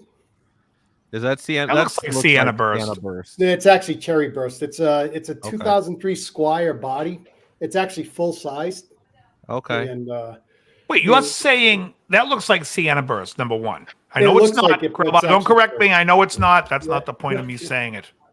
Krell, Bingham, that is What? not. That is not worse than Antigua Burst. Yeah. Antigua Burst looks like you went to someone who smoked cigarettes in their dining room Right. for the last 40 years, and that's what their white wallpaper looks like. Yeah. Yeah, it looks I'm like a good with nice that. cup of hot chocolate to me, like with foam on the top. I like it for some reason. It's also like appliances from the 60s, kind of. Right. It looks like a Kelvinator Really? fucking refrigerator from 1961. Yeah. I don't know. Yeah, I don't know. There's something about the cherry burst or Sienna burst on a Strat that just looks wrong to me. I've never I liked think it. all bursts are terrible. I like the just a tobacco burst, or I like the 70s where it's like the real ugly looking, like they did a bad job, like the black, red, yellow with the black 65, 64. black I know what you're cigar. talking about. The You know what looks that's called? terrible A in a clown, great way. like a clown burst. Yeah, I like that too because it's ridiculous. Hey, Krellbot, does that have a hot rail pickup? What? Yeah. What? yeah, it's, Oh, okay. That was a Damasio. yeah, it's a Damasio tone zone. And actually, the Well, that's two not a single hot rails coils, then. the two single coils. Isn't Seymour Duncan hot rails? Yeah. Why Hey, is it? Krell, is that a hot rails? Yes. Why is What it? Why is it the Damasio? Antigua burst? Column A, looks- column B. Why is it Anyways. the? Why is it the Antigua burst looks like silver in some pictures and green in others? Yeah, it's just I that know.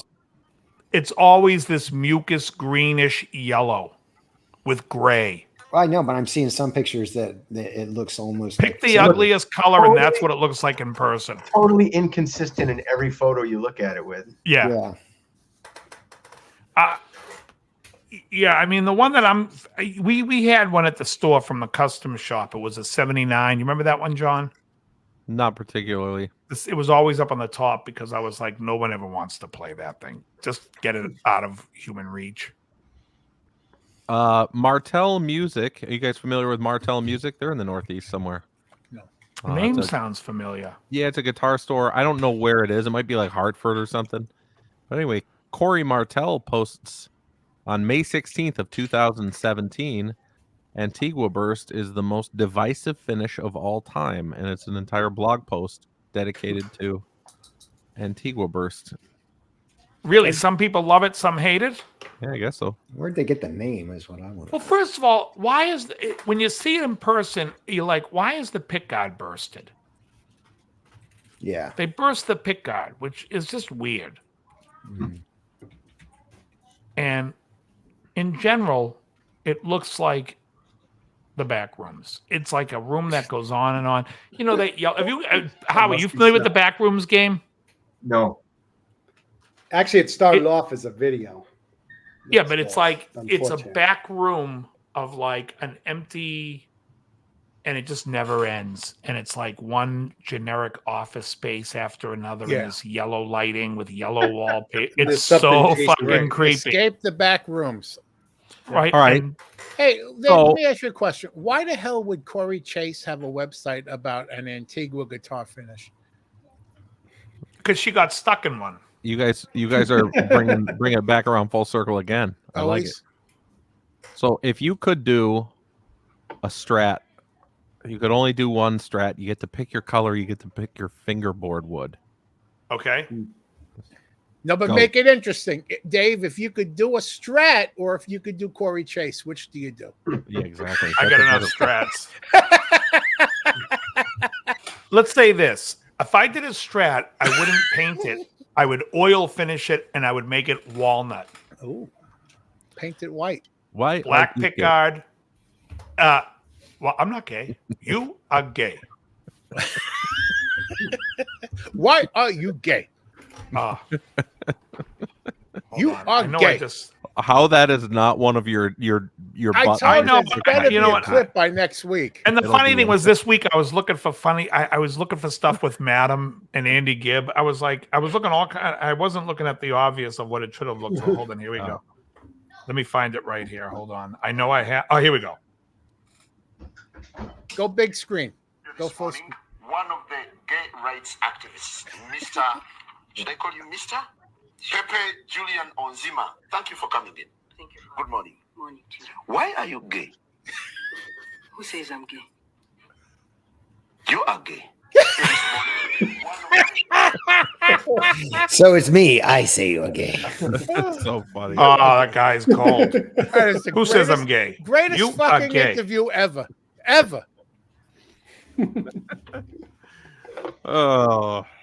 So you're going with a walnut oil finish. Gentlemen, I'm going to have to bolt a little early. I got to return a call before it gets too late. I'm sorry. I'll see you guys next time. You are very good. Thanks, Howie. He has to return some videotapes. So I do a walnut finish, black pickguard, black pickups, Wenge neck, ebony fingerboard.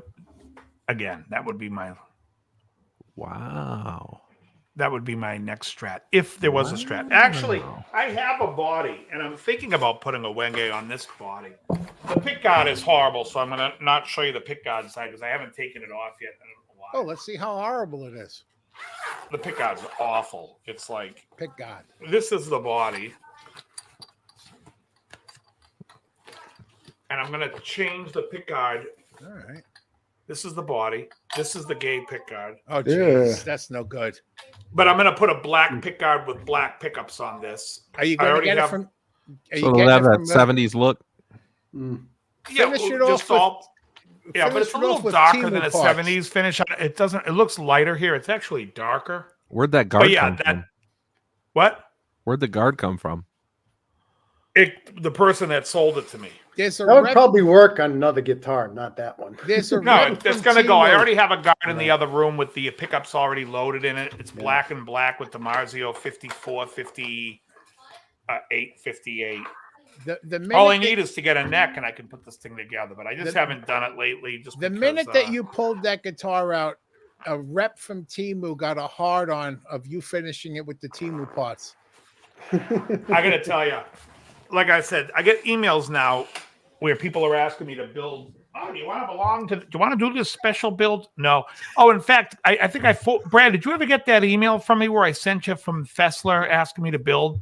So I wrote Fessler back and I said, listen, I have no interest in building a guitar. If you've watched my channel, I teach. I'd rather play. You want to send me a guitar for me to check out? Maybe. Let me see what you'd want to send me. I really don't have any interest. And she was really nice. She wrote back. She goes, we do a lot of stuff, and we'd like to get you involved and blah, blah, blah. And we respect the fact you don't want to build a guitar or do they build. And it was fine. I was like, but they reached out to me and it's like, do I want to do a build? I'm like, no.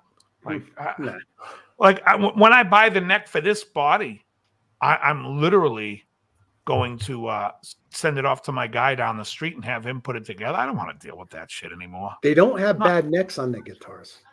I have their $119 Charvel ripoff. Who, Fesley? Yeah. I sent you a picture of the box before. The box is hilarious because it's all misspellings and stuff. Do I like hot rod fat strats? Are you asking me if I like a strat with a humbucker in the back? Because that's basically what I love humbuckers. I have two strats with a humbucker in the bridge. Both of them at DiMarzio Fred. And I have 1, 2, 3, 4 strats with the 4 single coils that I like. I mean, the 3 single coils that I like, 4 strats. And then I have another strat that's, I think, maybe I don't. Maybe the rest are Tellys. Well, why do you have 2 strats with Freds?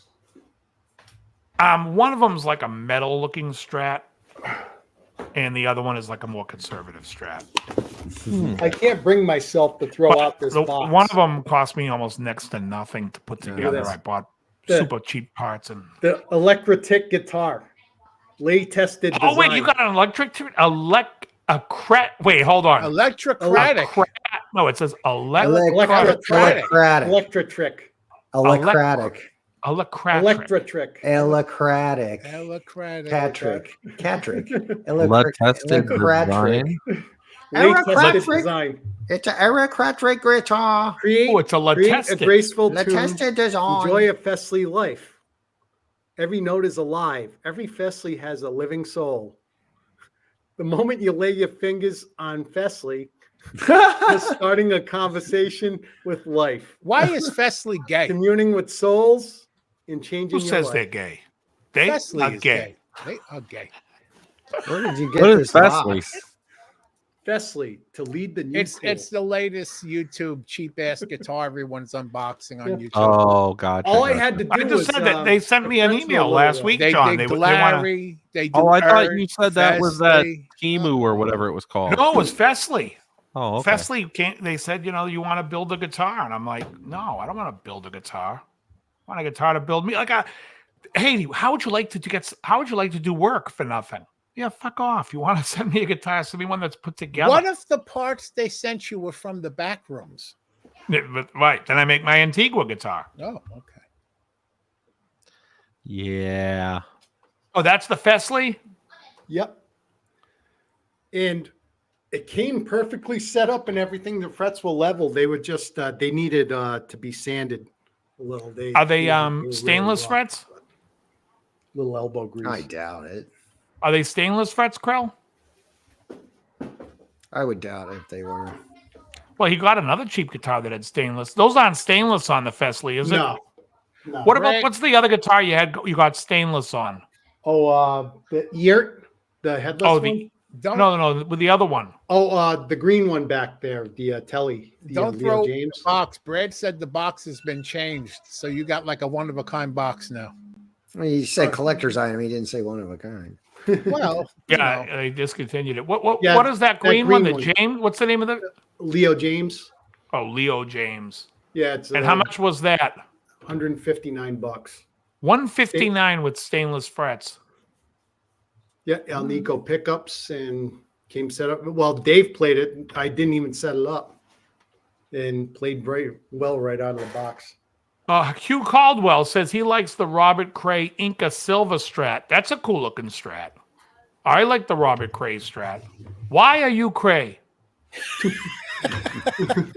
Cray. Who says I'm Cray? So You I are got Cray. somebody who was mentioning Temu. It was Bingham, right? Temu. no, I was. Yeah. Okay, because they have all kinds of things on ads and stuff for like merchandise for super cheap, right? Mm-hmm. Okay.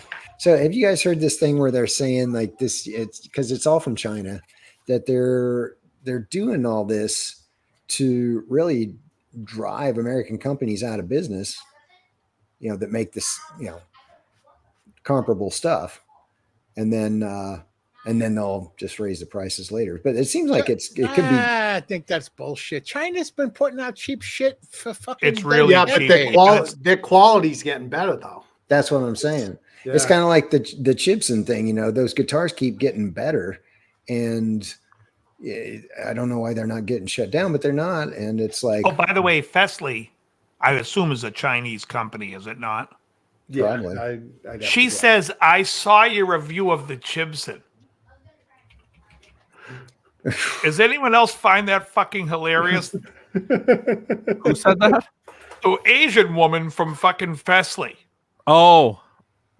I saw your review of Chibson. I'm fucking dying. I'm like, it's called Chibson because it's a Chinese knockoff of a Gibson. yeah. But they're definitely flooding the market. Well, It would be that like ear- me reaching out to Johnny Kramer saying, listen, I know St. Patrick's Day is coming along. How about I sell you some of that Jew meat? Instead of corned beef. Right. God. Oh man, Matt, you gotta rip on Krellbar. He's the one driving away the jobs in America. Is that why I can't get any fucking brisket? They're out of brisket on Sam's. Of course, because it just didn't it just we just had St. Patrick's Day. Exactly, Brad. Did hey, you listen. guys know? Did you guys been- know that in California, I think starting next month, fast food workers' wages go up to $20 an hour? Yeah, good luck going to fast You know why? food. Because they're going to replace all those workers with automated like AI. Oh, for sure. AI. For sure. That's I mean, why I already know. I'm I already know investing. that all those prices are like way higher than they were, even a year or two ago. Before Dude, the heavy-handed, $15 an it's hour like thing. almost $20 a burger. What's that? Heavy-handed is like almost $20 a burger. What is that? The fuck is That's that? the place Arel loves on Main Oh Street. yeah, he's mentioned it. I've never been there before. How you much, haven't? How much meat No. is in the burger? It's basically like a Shake Shack burger. But if you can Google it on YouTube and watch the videos of people eating it heavy-handed. My brother says it's the best. I got 40 But it's pounds expensive. of ground Hey, beef coming Hans here. tomorrow from Better Fed Beef. It's like $10 a pound. So if fast food workers are getting $20 an hour, they still won't be able to live in Los Angeles. That's right. Did you Well, see let's put the it this way. video? All it's doing is it's just driving all the consumer prices up. And yeah, Irel says it's not 20. Did you see the video of the fucking homeless guy eating RL saying someone's it's not 20. dismembered I leg under literally the just bridge? saw. I literally just. saw Oh, the you know, he says article. 20 is. He's talking about how much heavy-handed it is. He goes, the triple Oh. burger's $13. Oh, gotcha. He's But either defending way. heavy-handed. Yeah. Listen, do you guys know who Eddie Abu is? If you He's my don't know favorite. who Eddie Abu on Instagram, you need to follow him. He'll say to you, "Wake the fuck up, eat real food, Oh, he's great. and cook your own fucking meals." And so you got to cook your own meals. And so I've been buying corned beef. It's like $5 and change a pound at Walmart. Gobbles is the brand. And I'll tell you, it's as good as Cat's Deli. It's unbelievable.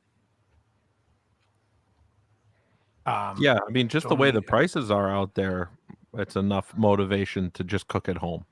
Oh yeah, here we have a restaurant. We have, a supermarket called BJ's, which is kind of like the knockoff nice. to Costco's. It's my favorite Yeah. restaurant. And You get they everything have but- 27% fat hamburger, you 5-pound blocks for $13. It's not bad. Oh, it's a great price. $13 for 5 pounds. But it's not ground fed, grass fed. Ground fed. You know what I mean? I'm fucking 27%. No, it's just funny. And the burgers taste unbelievable when you fry them in bacon fat with a little salt, pepper, and a little cheddar cheese. Really good. Really good. But I will say, eat real food. So I go to 2 different gyms on Wednesdays. Every other Wednesday, I go to this local gym that's like less than a mile from my house. And I have to walk by the supplement counter. It's like a little store. All that shit is garbage. There is no need for any of that. Shakes and powders and just not protein bars. And Eddie Abu, he used to, I guess he was on stage. He used to bodybuild when Ronnie Coleman was bodybuilding. He was huge. And he's just like, you want to fucking eat a protein bar? Eat a Hershey bar. It's got the same nutrition. It's all bullshit. He's like, but there's less ingredients in that Hershey bar. It's better for you. The That's other funny. shit's not food. Oh, Eddie Abu's great. Yeah, he's I my agree, favorite. it's not food, but it does have protein. Not good protein, but Yeah, but you don't. The problem is you don't absorb it. It has a very soy based. Yeah, has a very low absorption rate. 80-15 is way, way, way too lean. that'll get stuck in my throat. 80-20 is, I would say, the leanest you should be eating. Personally, 80-15 is not great. Unless you And just fatten it remember, up. yeah, you got to fatten it up. Get the fat in there. Get the butter. Junior, get the butter. Yeah. Yeah, I mean, Brad, I was thinking about that too. It's probably the best thing is to go live out in a farm and just get your own cattle. But anyways, the problem is, and Kenny, you probably don't realize this, It isn't the beef, the fat, the cheese that's the problem. It's everything else you're putting on that burger that's the problem. Oh, The yeah. bun, the sauces, The lettuce. the lettuce, the pickle. Let us pray. Matt, how are you doing weight-wise? Let's get an update from Matt. I'm hanging around 180. Ooh. Well, You've put on weight. See, I think what happens is once your body gets to regular, now you're putting on lean mass. I mean, you still probably have the same waist. yeah, no, and I actually had an experience just yesterday. I had been like cheating and eating some carbs, and that was what was putting the weight back on. And I, was like kind of not feeling great, and I was like, you know what, I'm done. And yesterday, I had the only thing I had all day was I had a meal of ribeye steak with like 3 eggs and like 5 pieces of bacon. That's all I had, and man, did I feel so much better this morning. Oh yeah, That's what I have every day. That's what I had. All today. I have every day. Steak, eggs, and bacon. I didn't have ribeye though. Yeah, Yeah. but it's just so instant, man. I mean, you think you can cheat a little bit and it'll be, yeah, I can get right back on, but man, it really does. Well, the mess 4 you up. strips of bacon, Kenny, is good for you. That's the best part. The meat, the bacon, the cheese, the bread, and the other crap is all garbage. All the meats are good. So Matt, I'm in the same boat. I weigh about I've been bouncing between 180 and 183 for the past 3 weeks. My waist is still the same, but I feel like I'm putting on a little bit more muscle again. Mm-hmm. But I'm eating 1 meal a day. I'm eating like either burger. Today I had salmon, bacon, and eggs, but most of the days I'm having beef or lamb. I have been eating this corned beef, which is unbelievable. And then what I do is after I make it and eat it, I'll chop up little bits of it. So for the next egg I have, I'll have an omelet with cream cheese and corned beef. Uh-huh. So good. Oh man. But Why yeah, are you gay? it really people don't realize. See, you do because you've done the elimination. That when you stray and you eat other things, how it makes you feel. Oh yeah, dude. I was good for a while, but then I had a day where I was just was kind of depressed and just not doing well. And then it's like that one meal just eliminate. Well, it wasn't just the meal; it was eliminating the other shit. Yeah. Hey, do we have anybody in the audience here that's from around Pittsburgh? Is anybody in the chat from the Pittsburgh area? We'll take Pittsburgh, I was there. Uniontown. I was at End Stuff Music last weekend in Pittsburgh. Oh yeah, you did that fly in, fly out quick trip. Yeah. Now, was it in Pittsburgh or was it in a suburb? No, it's in Pittsburgh. Oh, okay. Yeah. Did you get to see any of glorious Pittsburgh? Yeah, I was there for 2 whole days. I would visit I've been to Pittsburgh before too. I actually kind of like Pittsburgh. It's not bad. I don't want to move there or anything, but it's not bad. It's a really old town. Mm-hmm. Right, like, Steel the Town. buildings and stuff is like real interesting. But man, that store was awesome. Really? You guys, Aren't those your kids, Bingham? What's that? I'm hearing children somewhere. Oh yeah, they're screaming and yelling, playing video games in the other room. Sorry. Oh, okay. They're not here. My youngest one has no volume filter when he's playing video games. So, anyway, yeah, if you've never been to End Stuff Music before, I can't recommend enough. Look at their selection and stuff. Daniel Wright says he's from Pittsburgh. Oh, cool. There you go. Yeah. Are you familiar with in Stuff? What is it called? And it used to be called Pianos and Stuff. Now it's just called End Stuff Music. In Stuff Music. Are you Like familiar with that, Dan? Stuff, yeah. Yeah, the guy who owns it is a guy named Bob Sarah, and his 2 kids run it. And they're, I say kids, but they're, 50 years old each themselves. Bob's just, 80 something. But that's unbelievable. They had everything from like Duesenbergs and Sirs and Andersons and Gibsons and Fender. I mean, you name it. Like if it was If it was mainstream and high end, they had it. If it was obscure He says it's and in high end, Blawnox, they had it. Pennsylvania. Yeah, I think is that considered a suburb, or is that just a borough in Pittsburgh? I thought it was like actually in Pittsburgh because I know their mailing address just says Pittsburgh. Monroeville. Oh, I see what you're saying. Then it could be kind of like like Dorchester is Boston. Mm. Yeah, but either way, it was Yep. fantastic, dude. That was Joe. Or Dawn like of the Mar Dead. Vista is LA. There is nothing in LA like that anymore. The only store in LA that's left is like True Tone. And Yeah. as good as True Tone is, it's very much like a Fender shop. Right. Which I'm like, no Gibsons? they do. They have other stuff too, but they're just so heavy into Fender. Right. Because Sunir was a Fender guy for so many years. I get it. But Yeah. at the same Are they time, doing it's a lot of not custom interesting. shops, or is it just the middle of the road USA shit? It's a lot of everything. They do the whole Fender lineup, but Did they move? Seeing a store that had so much variety and so much stuff you never get to like lay your hands on is pretty cool. Did True Tone move? Or are they still? Yeah, they're not open yet either. Oh, well. They moved away from that location that Ken Daniels had for all those years. The Santa Monica. It's like Santa Monica. It's like 12th and Broadway or something like that. Oh, okay. They're a few blocks over. Yeah. Yeah. Yeah. I'm with Brad. Brad says stores with too much new gear never interest me at all. Yeah. So did they? So I tend to did agree. they have some good Duesenbergs at this Pittsburgh place? Oh yeah.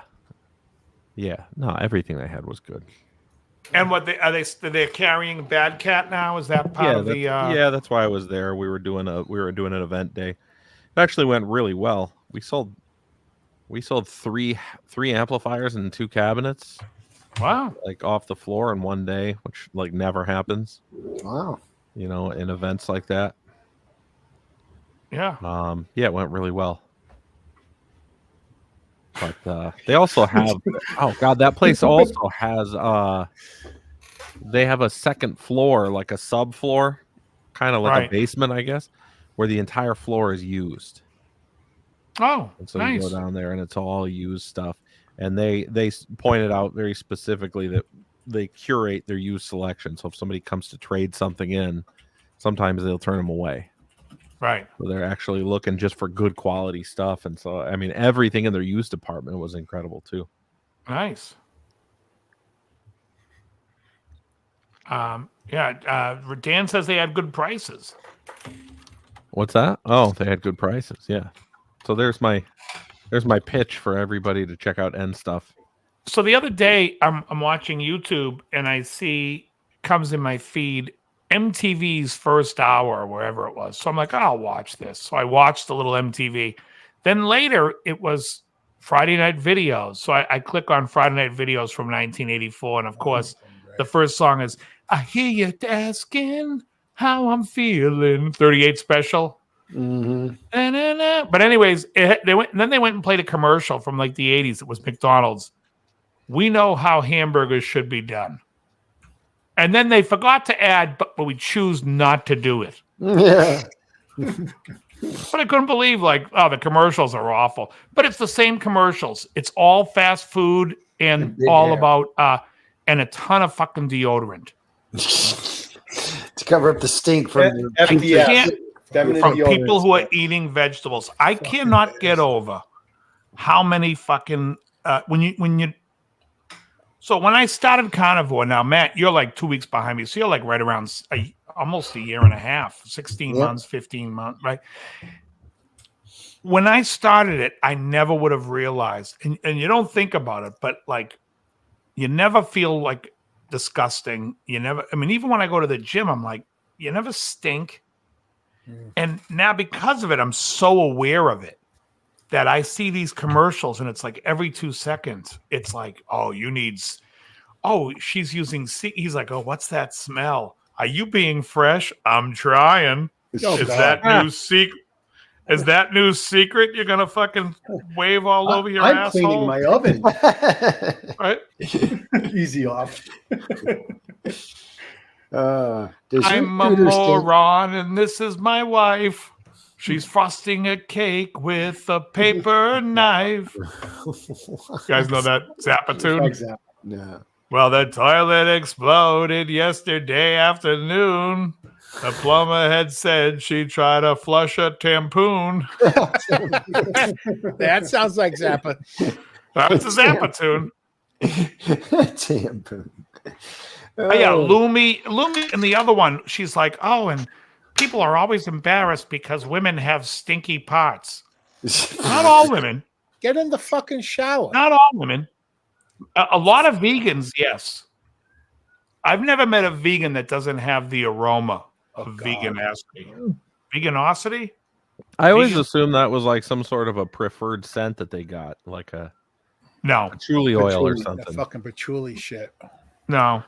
I hate that smell. Although, you know who I see? Joe might know this. Who I see when I look at her, I'm like, if you see this girl in person, she's going to smell like patchouli. Indica flower. Oh, fuck. Who the fuck is that? I said it's for Joe. Doesn't mean I can't ask. She is an adult actress. Fucking hemp. It's like, do you have to fuck with hemp wrapped around everything? Get the fuck out of here.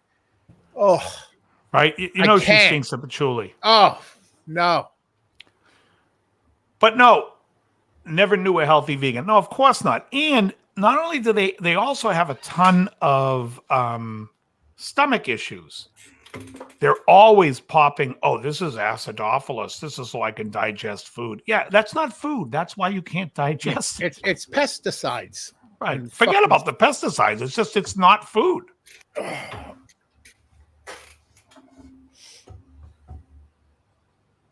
That's funny. Yeah. I mean, it's anyways, but I was really shocked at these videos how much fucking they've been spending money on deodorant commercials. Oh yeah. Are you getting stuck in the 80s. Are you wearing secret? That's no secret. It's no secret. You smell a fucking barrel of fish? No, I'm wearing secret. Long enough for a man, but made for a woman. That's what they say in the commercial. Yeah. I've been seeing like advertisements and stuff on like Facebook ads and Instagram ads lately where people are selling like deodorants for your balls and stuff. Oh yeah, that's man something. It's the same maker of Lumi. Man something. Man Squatch. No, it's not Man Squatch. No, it's I would see. I don't understand it exactly. What I want to know is who is sniffing your fucking balls. Yeah, you want to know, huh? So you know what's inquiring minds want to know. It was your mom, bro. That's the commercial, right there. Here's a deodorant. Here's a question for you. Who's sniffing your balls? And then 15 seconds, you're done. You've just saved the company tons of money. Al Pacino might have something to say about that. They have these commercials where it's like people suffering depression. And it's like, it's okay now to take this pill. And they give you the pill. And then it's like, may cause suicidal thoughts, arson. I mean, it's like, they give you the list of stuff. It's like, well, it sounds like you're making it worse. Yeah. May cause loss of hair and penis.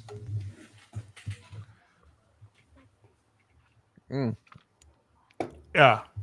Is your signal chop? I think your signal's choppy right now. No, it's fine. Mine? Not mine. You're not seeing Dave. Right? Oh, Dave's pausing. Maybe it's mine. No, that's just him. He has Tourette's. Yeah. I'm the George Lynch of podcasts. What that noise So sounds are we like, going list free? That noise that comes on when your Dave's intro is going, and it has that. That's what that sounds like. What is typing? When that sound happens, it sounds like that sound at the beginning of your intro where you. Oh, really? It sounds and the thing's turning. That time it was my knee hitting. Oh yeah. When it's all Krill. Yeah. Oh, All right, Joe. What do you got for us? Anything interesting? Oh, we have 9 minutes left. I mean, we'll burn through a quick one. We left off. We did 1985 best heavy metal and hard rock albums last week. We had already done 1986, but if you want, I can give a quick. No, let's recap. do 87, and we'll go to 87. 87 best heavy metal and hard rock albums. Starting off at the top, Voivod, Killing Technology. Never heard it. Killing my sanity. Coming in it, let me move the list closer to the chat because I like to see your reactions. Coming in at number 9, Candlemass, Nightfall. Well, at least that's one I know. Huh. You know Candlemass? I've heard of it. Yeah, this doom metal. I've seen the album cover before, but that's about it. Coming in at number 8, Sodom, Persecution Mania. Oh yeah, there we go. Huh. Once again, back on the list at number 7 is Bathory, Under the Sign of the Black Mark. Bathory again? Of course. And at number 6, Death, Scream Bloody Gore. Oh, I have to tell you, first the appearance 80s of Death was on the list. the 80s was my really where I fucking thrived. I had none of that shit. I never did heard too. of that I don't know shit. any of these records. Yeah. Coming in at number 5, finally, we got something I know you won't like, but I liked it. Is Guns N' Roses, Appetite for Destruction. Huh? Okay. Coming at number 4. How do you put... Well, depending on how you want to say it, it's either Celtic or Celtic Frost into the Pandemonium. Put him on that. Above Appetite for Destruction. Come on. Right. As Coming in it at should number be. 3, this is not a bad album, but I wouldn't put it at 3. Halloween, Keeper of the Seven Keys, Part 1. I actually like that It's album. a good album. You are gay. Coming I in know at that. number I know 2. that record. My brother had that record, and it was Gay. not great. All right, coming in at number 2, King Diamond, Abigail. Oof. 87 sounds like a bad year. Sounds awful. Because of what considering they picked. But this album is one of my all-time favorites. It's Anthrax. Anthrax, Among the Living. To me, the best album. Among the Living. No. I think Spreading the Disease is better in the 80s. I think there's No. 2 albums in the 2000s that I like better. You're insane. You don't know. All right, let's go back. You're now. wrong. Worship these are- music is better. Coming in at what they don't have For All Kings is 1988. Get out of here. Where's 88? They stopped at 87. How could that be the 80s? Oh, what about the Racer X album, the second one? That'll beat any of them. Second Heat. Yep. Well, they I'm stopped trying at to think of 87. what album How do you came out in stop at 87? Record's 87? actually good. Actually, the one song on Back for the Attack is probably beats all the albums you mentioned. That's in the Talking about 70s, Kiss of Kenny. Death. Well, they stopped at 87. I don't know why. Because they knew we were out of time. Yeah, that's absurd. 88 was a better year anyway because you have the Iron Maiden, Seventh Son of a Seventh Son. You've got Operation Mindcrime from Queensryche. Well, here we have best albums by artists ranked. Yeah, go ahead. Who do you want? I see best by Megadeth, or we got Judas Priest. Queensryche. Megadeth one. What did we If say? Queensryche has Mindcrime at number 1, I don't want to read that list. All right. Well, did you pick one? We got time for one. Priest. Okay, let me go ahead. Best Judas Priest albums. I don't know when Girls. I stopped listening to them after. Screaming for Apparently, Vengeance. Good night. apparently, out of all the albums, they could only pick 6 to go on this list. Okay, now let me just say 6. Okay, they should, from 79 to 85, you could pretty much go right down the list. Well, Well, the Go ahead. first album 1 and on 2 the are list, going to be British Steel and Screaming for Vengeance. They should be. coming in at number 6 from 1980 is British Steel. Bullshit. Wow. Number 6. It's either 1 or 2. All right, coming in at number 5 from 1990 is Painkiller. Absolute garbage. DL's It's favorite. Gonzo singing. I don't even think that's as. I think I can name 7 or 8 albums better than that album. Okay, coming in at number 4 from 1982, Screaming for Vengeance. No way. Number That should 4. be either number 1 or 2. Boy, when are they going to put number 1? Holy shit. Coming in at number 3, definitely not better than number 4, is Defenders of the Faith from 1984. Oh, my God. God. Defenders That was of a the step Faith might have been my number 6. It might not have made the list. All right, coming in from 1977 at number 2, Sin After Sin. Get the fuck lost. Now you have to ask the guy who made the list, why are you gay? Sad Wings of Destiny. Who says I'm gay? He's You gay. are gay. Yeah, and coming in ahead. at number 1 from 1976, Sad Wings of Destiny. I knew it. Really? Jesus. Okay, first of all, Stained Class and Killing Machine are better than Sin After Sin and Sad Wings. That is clear. However, none of the albums have to be mentioned because all you have to say is Unleashed in the East. That live album sums up their 70s. You don't need any albums of theirs from the 70s. Put that at number 5. I would say number 1, and I'll give it to you guys because I change every week. Let's say Screaming is number 1, British Steel number 2. Number 3 for me is Point of Entry. Yep. Fantastic record. Number 4 for me might be Unleashed in the East. I thought you said that was 5. And now I'm moving it to 4 because I realize now that the Turbo album and the Defenders of the Faith would be after that. Would be 5 I like and Turbo 6. better than Defenders of Faith. I mean, there's some bad songs on Turbo, but I like. I just said Turbo, then Defenders of the Faith. No, I'm agreeing. Can I add one Okay, thing? yeah. Can I? You said it like I would put that there. I'm like, I did put that. I just want to throw a little scroll across the bottom of the screen that we're not done yet because after you guys are done arguing about Priest, we have the top 6 Kiss albums. I've decided. All right, very good. Go ahead. Now go back to arguing. Does this Oh, include? we're done. Does it include in live albums? I didn't look at the list. I can Okay. only see what is the first at number 6. Are you ready? Yeah. All right. Coming in at number 6 from 1983, Lick It Up. Oh my God! 6 albums of all time from Kiss. From Kiss. No. All right. Coming in at number 5 from 1974, Hotter Than Hell. Okay, I can live with that as 5. I'd rather live with it around 3, but I'll give it at 5. Coming in at number 4, I believe should be number 1 for me from 1976 is Destroyer. Doesn't make my list. You're insane. No, let me Wait, just what say this beats it about out? Destroyer. You are gay. It's terrible. Who's gay? You are gay. Destroyer is terrible.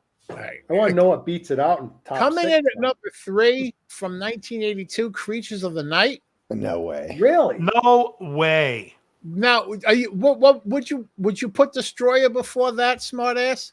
Yes. Okay. It's a real Kiss record.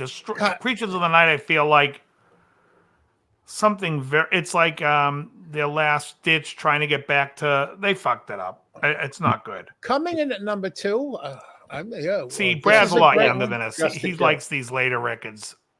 From 1977, Love Gun. Yeah, Love Gun's got to be up. Love Gun's got to be What there. number is Love Gun? Number 2. Oh, it's unbelievable. First of all, it's not as good as Rock and Roll Over, although I do like Almost It's Human. not even on the list. I'll tell you that. Okay, much. I already know what number 1's going to be. What is it? The first. The first album. That's my favorite. I was hoping I should have fucked you up, but no, it is Kiss from 1974, the first album. Of course, it's their best album. I would say that's probably tied with Dress to Kill. I would put Hotter Than Hell 3rd. Then I would go Rock and Roll Over, Love Gun, Dynasty. I like Dynasty. That would be my top 6. How about 6 Black Sabbath albums? Go ahead. Starting at number 6 from 1971, Masters of Reality. I would give that number 6. If the rest of them are from the top first 5 albums, I would give that number 6. Okay, coming in at number 5 from 1980, Heaven Hotter and Than Hell. Yeah. Well, that would be my number 1. Right. Coming in at number 4 from 1972, Volume 4. Volume 4 is fantastic. Coming in at number 3 from 1975, is Sabotage. There is no way Sabotage is better than Volume 4. Not on this planet. I don't know. You got some great songs on there. Symptom of the Universe, Hole in the Sky. I find those to be noisy and boring. I'm looking through a hole as opposed to Supernaut. Bow, wow, wow, wow, wow, wow, wow, wow, wow, wow, wow. I want to reach out and touch the sky. No, Volume 4 blows it away. Yeah, I tend to agree with that one. Coming in at number 2 from 1973, Sabbath, Bloody Sabbath. Yeah, I could see that. And the I like number it 1 better than album those is other two. Paranoid. from 1970. Yeah. First of all, Brad, Creatures isn't as good as Dynasty. Not only that, the only two song totally on different- Creatures that is any good is I Love It Loud. And then when they interviewed Vinnie Vincent for making that album, they said to him, "Why are you gay?" Who says I'm gay? You are gay. They said nice pantsuit.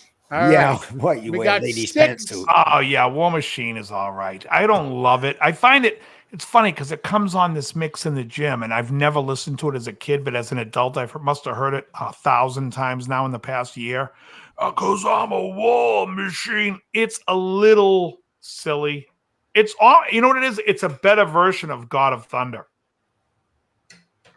How about the top 6 albums by a band that features a lead singer that you like to refer to as the heavy metal Ethel Merman?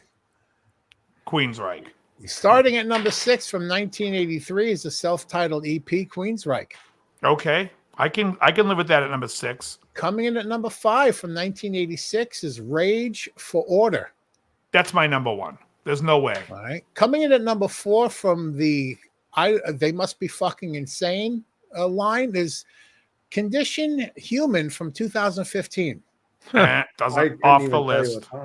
Right. Coming in at number 3 from 1990, Empire. Great album. I feel like I got hit by a 10-ton something. Heavy thing. Coming Heavy in at thing, number that's 2 from 1994, Promised Land. Well, that's a terrible album. I don't know who made this list. What's the song about his father? And he's like, I didn't need a dad. You Whatever. never built a dad. Oh, you never. Oh my God. It is. Why are you gay, Jeff Tate? Yeah, it's not a great song. Oh, it's and of awful. course, at number 1, Mary. Oh, it's You know, that record is so gay. That is musical theater. I don't know how the rest of the world doesn't see what I see when I see that stuff. It's like West Side Story. It is theater. They honestly It's musical don't theater. I can't argue with the songs though. It's like I Don't Believe in Love's a good song. It's the only musical that I Eyes of a really like. Stranger is good. Yeah, it's 2 songs. It's a double album. Mary, Mary. You name 2 songs that are tolerable. Mary. No more nightmares. I've seen them. Oh God. All right. Top I could- 6, I could sing every Megadeth. song on that record. I love that record. Okay. How about it, Dave? Top 6, Megadeth. Go ahead, real quick before we go. All right. All right. 1992 at number 6, Countdown to Extinction. Wait a minute. Number 6 is Countdown? That's mental. Yeah, that should be that should number be higher. 3. Yeah, number 5 3. might be my number 1. Euthanasia, 1994. Great record. They're Train of saying Euthanasia Consequences. is better than Countdown? Ugh. That's bananas. Coming in at number 4 from Agreed. 88. So far, so good. So what? Okay. Yeah, nope. I don't know if that's on my list. Coming in at number 3 from 85. Killing is my business, and Oh, business come is on. good. Yeah, no. Coming in at number 2 from 1990. Rust in Peace. That's my At number 1. 2? Peace That's my Sells number is number 1. Peace Sells from 86 is number 1. Yeah. way. First of all, forget about So What and Killing Is My Business. I think Cryptic Writings is a better record. I think Yeah. they only you have one. kinda- There's no other choice other than to put Rust as number 1. Yeah, I know. You're not allowed to I pick like anything Peace else. Sells though. That's Wake Up Dead. Yeah, I love Euthanasia. The only other would artist. you say Peace Sells is better than Rust in Peace? No, I did not. Would you say Peace Sells is better than Countdown? You don't even have to think. It's not even close. Countdown's a way better record. It's like It's a way better record, Krell. There's no way you can even argue it. Peace Sells is a good record, but the other one is fucking fantastic. Now you get into murky waters when you start getting into Euthanasia, because I think the band gets a little soft in this record. But I think the song Euthanasia is awesome. I think Train of Consequences is awesome. Elysian Fields, I believe, is on this record. It's a great record. I like my it, opinion. Those 2 records back to back in 90 and 92 is the greatest collection of guitar solos ever made. I even say, agree I with think that. personally, for me, Euthanasia is better than Peace Sells. Tornado of Souls. I mean, Marty was And just, I would you put couldn't, Cryptic you couldn't Writings at ask for number more 4. out of a metal guitar player than what Marty did on those 2 records. Oh, You can't Skin ask of for My more. Teeth solo alone is insane. The which one? Skin of My Teeth. Oh, yeah, Just nuts. yeah. No, it's absurdity. This list is offensive.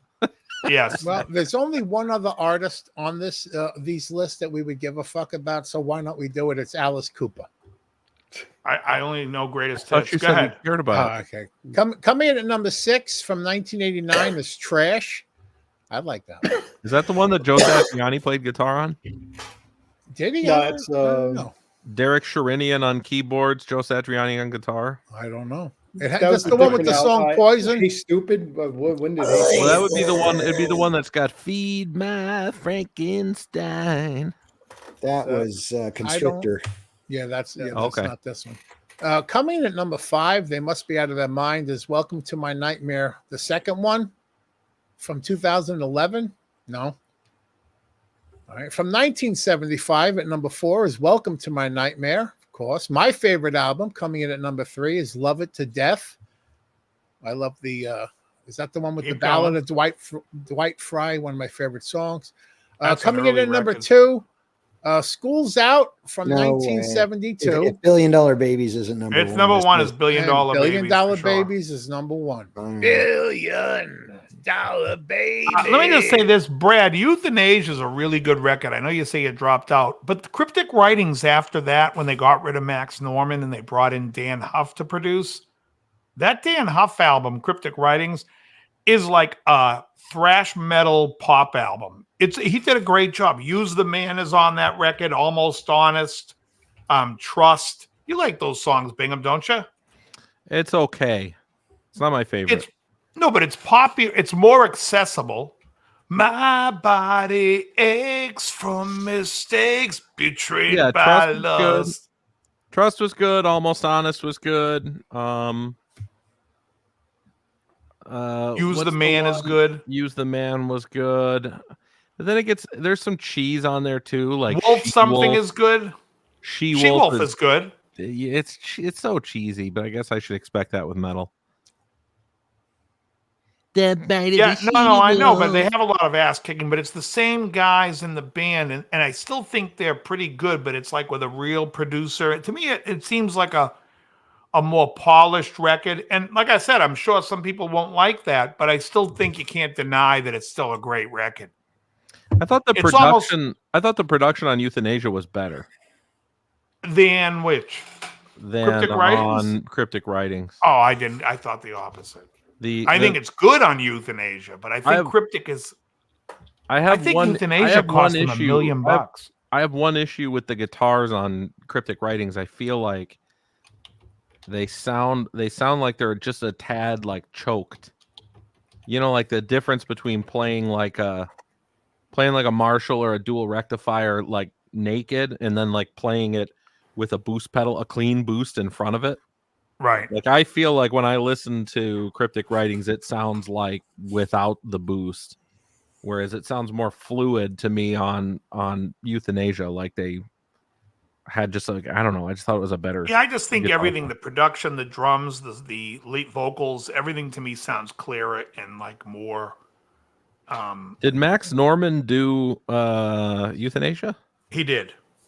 And they built a studio. I think they paid like $1 million to make that record. Like, what's the Wow. most expensive thing they ever did. And then they ended up not using that studio when they went with Dan Huff. They ended up recording in Nashville. Yeah. I wonder if Dan Huff had them use. I wonder what kind of gear he had them using. I'm just curious. I don't know. Nick used to tell me how he had the drums set up and he played it like in an auditorium and recorded him in like a giant room. But he told me for Euthanasia, they were sitting around one day and I forget, somebody was late. It was either Dave or Marty. And he just kept sitting there playing. He just kept doing that on the guitar and he was driving everybody nuts. And then he was like, actually, I think I got a song here. And he ended up writing the song because he was getting anxious waiting for everybody. Oh, wow. And wrote Train the Consequences. Yeah, that's what Nick was telling me back in the day. That's a great riff. I'm doing you a favor. I'm taking all the. I put Training Consequences up. Tula Mon's a great song on that album. Excellent. I think the song Euthanasia. Yeah, and I think the song Euthanasia is fantastic. Just to give a not a lot of bad songs. Euthanasia. Not a lot of bad songs between 90 and 94 from them. No, I don't think this. Hold on, let me just see what else was on this album. Can I just say something really quick? I want to give a teaser for next week. I've saved in my little folder the top 15 Judas Priest songs. I have that for next week. Okay, let me go back to Euthanasia real quick. Reckoning Day is great. Addicted to Chaos is fantastic. Fucking awesome. Great. Yeah. Chaos! Elysian Fields, good. Yeah. Blood of Heroes. Train of Consequences, great.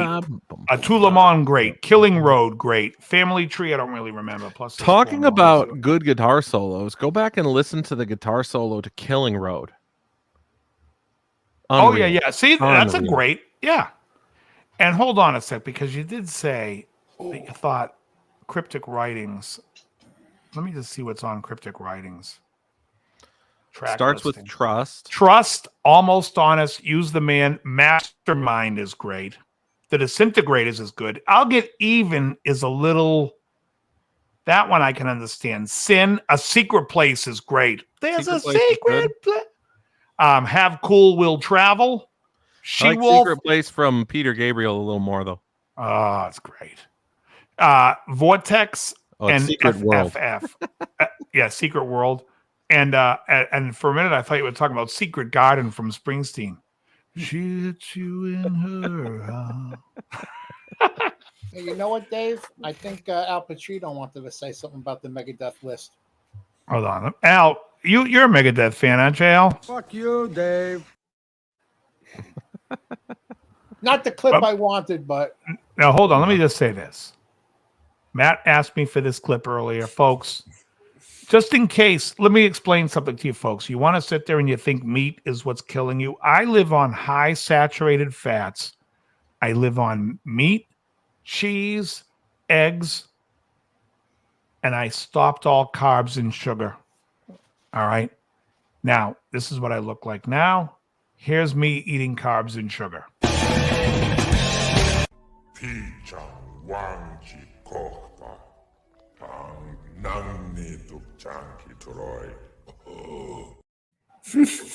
Now stand up, put your leg up, and take the towel away. Now, you know what I'm going to say is I like the other clip with Jabba the Hutt. Here's what I look like when I used to eat carbs and sugar, and I got a lot of sun.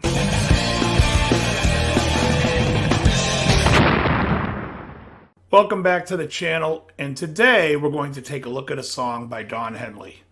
So let's hope the internet gods are good to me. I still love that one. Oh, shit. Unbelievable. But seriously, so I'll talk to people and they'll say, oh, you can't eat saturated fats. That's going to cause heart disease. That's going to really. Well, let's take a look at something, folks. Look at the numbers of they've been pushing this for the last 50, 60 years, and everybody's getting sicker. That tells me you don't know what the hell's going on. Yeah. You're all getting sicker. And I'm telling you, that's cancer, diabetes, all this stuff, everything, obesity, depression, your skin problems, if you have rashes, eczema, your Crohn's diseases, your colitis, all this shit is because you're eating stuff that's not food. That's right. And if you go look at these studies, there was a study recently where they came out and said there was a study that fasting is actually bad for your heart. And then you go look and you find that it wasn't even a study. It was just some hypothesis. But the people that are funding this are the people that want to keep you sick and sell you fucking medication. They want to sell you a statin. Yeah, they want you eating bugs in their 15-minute city. Yeah. So I'm just going to tell you, folks, eat as much fatty meat as you can. Avoid sugar and carbohydrates and avoid seed oils, and you'll live a long, healthy life. And you don't have to worry about all these diseases that people are getting sick from. 1 in 3 with type 2 diabetes, 1 in 3 with heart disease, cancer. It's fucking nasty. But I love it when I tell people what I eat and they tell me it's bad. And I'm like, well, you own a mirror, right? Drop us next time they do that. Drop a scale. So get on it. And then I say, why are you gay? You happen to have the photos of the health ministers from all of the major countries? Oh yeah, I love that one. That's fucking Yeah, great. you've seen that before. Yeah. That's unbelievable. It's the world we live in. And then I love when people say to me, it's science. Because look, I'm off the rails. I'm already telling people, look, if you can go back and look at like studies. Now I'm not going to sit there and tell you that smoking is good for you. I don't know. How about this? I don't know if it's good or bad for you, but I do know that all the cancer that's being caused is not being caused by that. Could it exacerbate it? Sure. But if you go look at a study, not a study, you don't have to look at a study. Just go look at the actual numbers. In 1960, 42% smoked and 23 of 100,000 got lung cancer. Today, 11% smoke, 40 in 100,000. So we have a reduction of 75% of cause. We have an increase of 75% of disease. Is that critical thinking? Does that make sense? Does it make sense to anybody? So I'll say this. It has everything to do with what you're putting in your body food-wise. Before we leave, I'd like to say my brother's going to be up this weekend. Oh, nice. Oh, let me know. Well, Friday, we're going out to see Ace Frehley. Oh, okay. And Saturday, I got a gig. If you guys want to come down Saturday, let me know. Yeah, that's right. Or otherwise, Sunday, is he leaving Sunday night or Sunday day? No, actually Sunday morning at 10. I won't get a chance. Yeah, he's going to be here tomorrow. We're going out to dinner tomorrow. So does anyone else have a problem with Ace Frehley's fucking wig? Can he please get a fucking decent wig? Looks like didn't he buy it from the Danny Bonaducci collection? It looks better than Gene Simmons' hair. Well, not by much. It looks like Danny Bonaducci, doesn't he? Looks like a dead animal on his head. Poor Ace. Yeah. The guys that did it right. I like the way Ace talks. The guys that did it right are like Peter Frampton and David Gilmour. I can't think of any others that did it right. But they look like gentlemen, sophisticated gentlemen. They look good in a suit. And here comes Jimmy Page. Oh, I guess my laundry's going to be done. Oh, wait, that's not an Asian woman. I'm sorry. I thought it was Mr. Lee's old wife, since it's about 60 years later, telling me we need more Calgon. No, it's Jimmy Page, everybody. Seriously, and you know who has great hair? And I can't figure out if it's a wig, but then I went back and I started looking at old videos. I'm like, no, he had thick, full hair then was Daryl Hall. Huh. Was he wearing a piece now? It doesn't. I don't think it's a piece. I'm saying he's still got really thick, full hair for a blonde hair, dude. Yeah. No, he does. Unbelievable. There's some of us out there. Yeah. Yeah, not me. Mine's all thinning, but whatever. What are you gonna do? That just means you're a gentleman. I'm either gonna shave it down bald, or I'm gonna fucking start looking for the keep wearing hats all the time. When Costanza wore the fucking the wig. Oh, I love that tore one. it off. How you doing? It'd be great if you just did a comb over. You just really embrace it.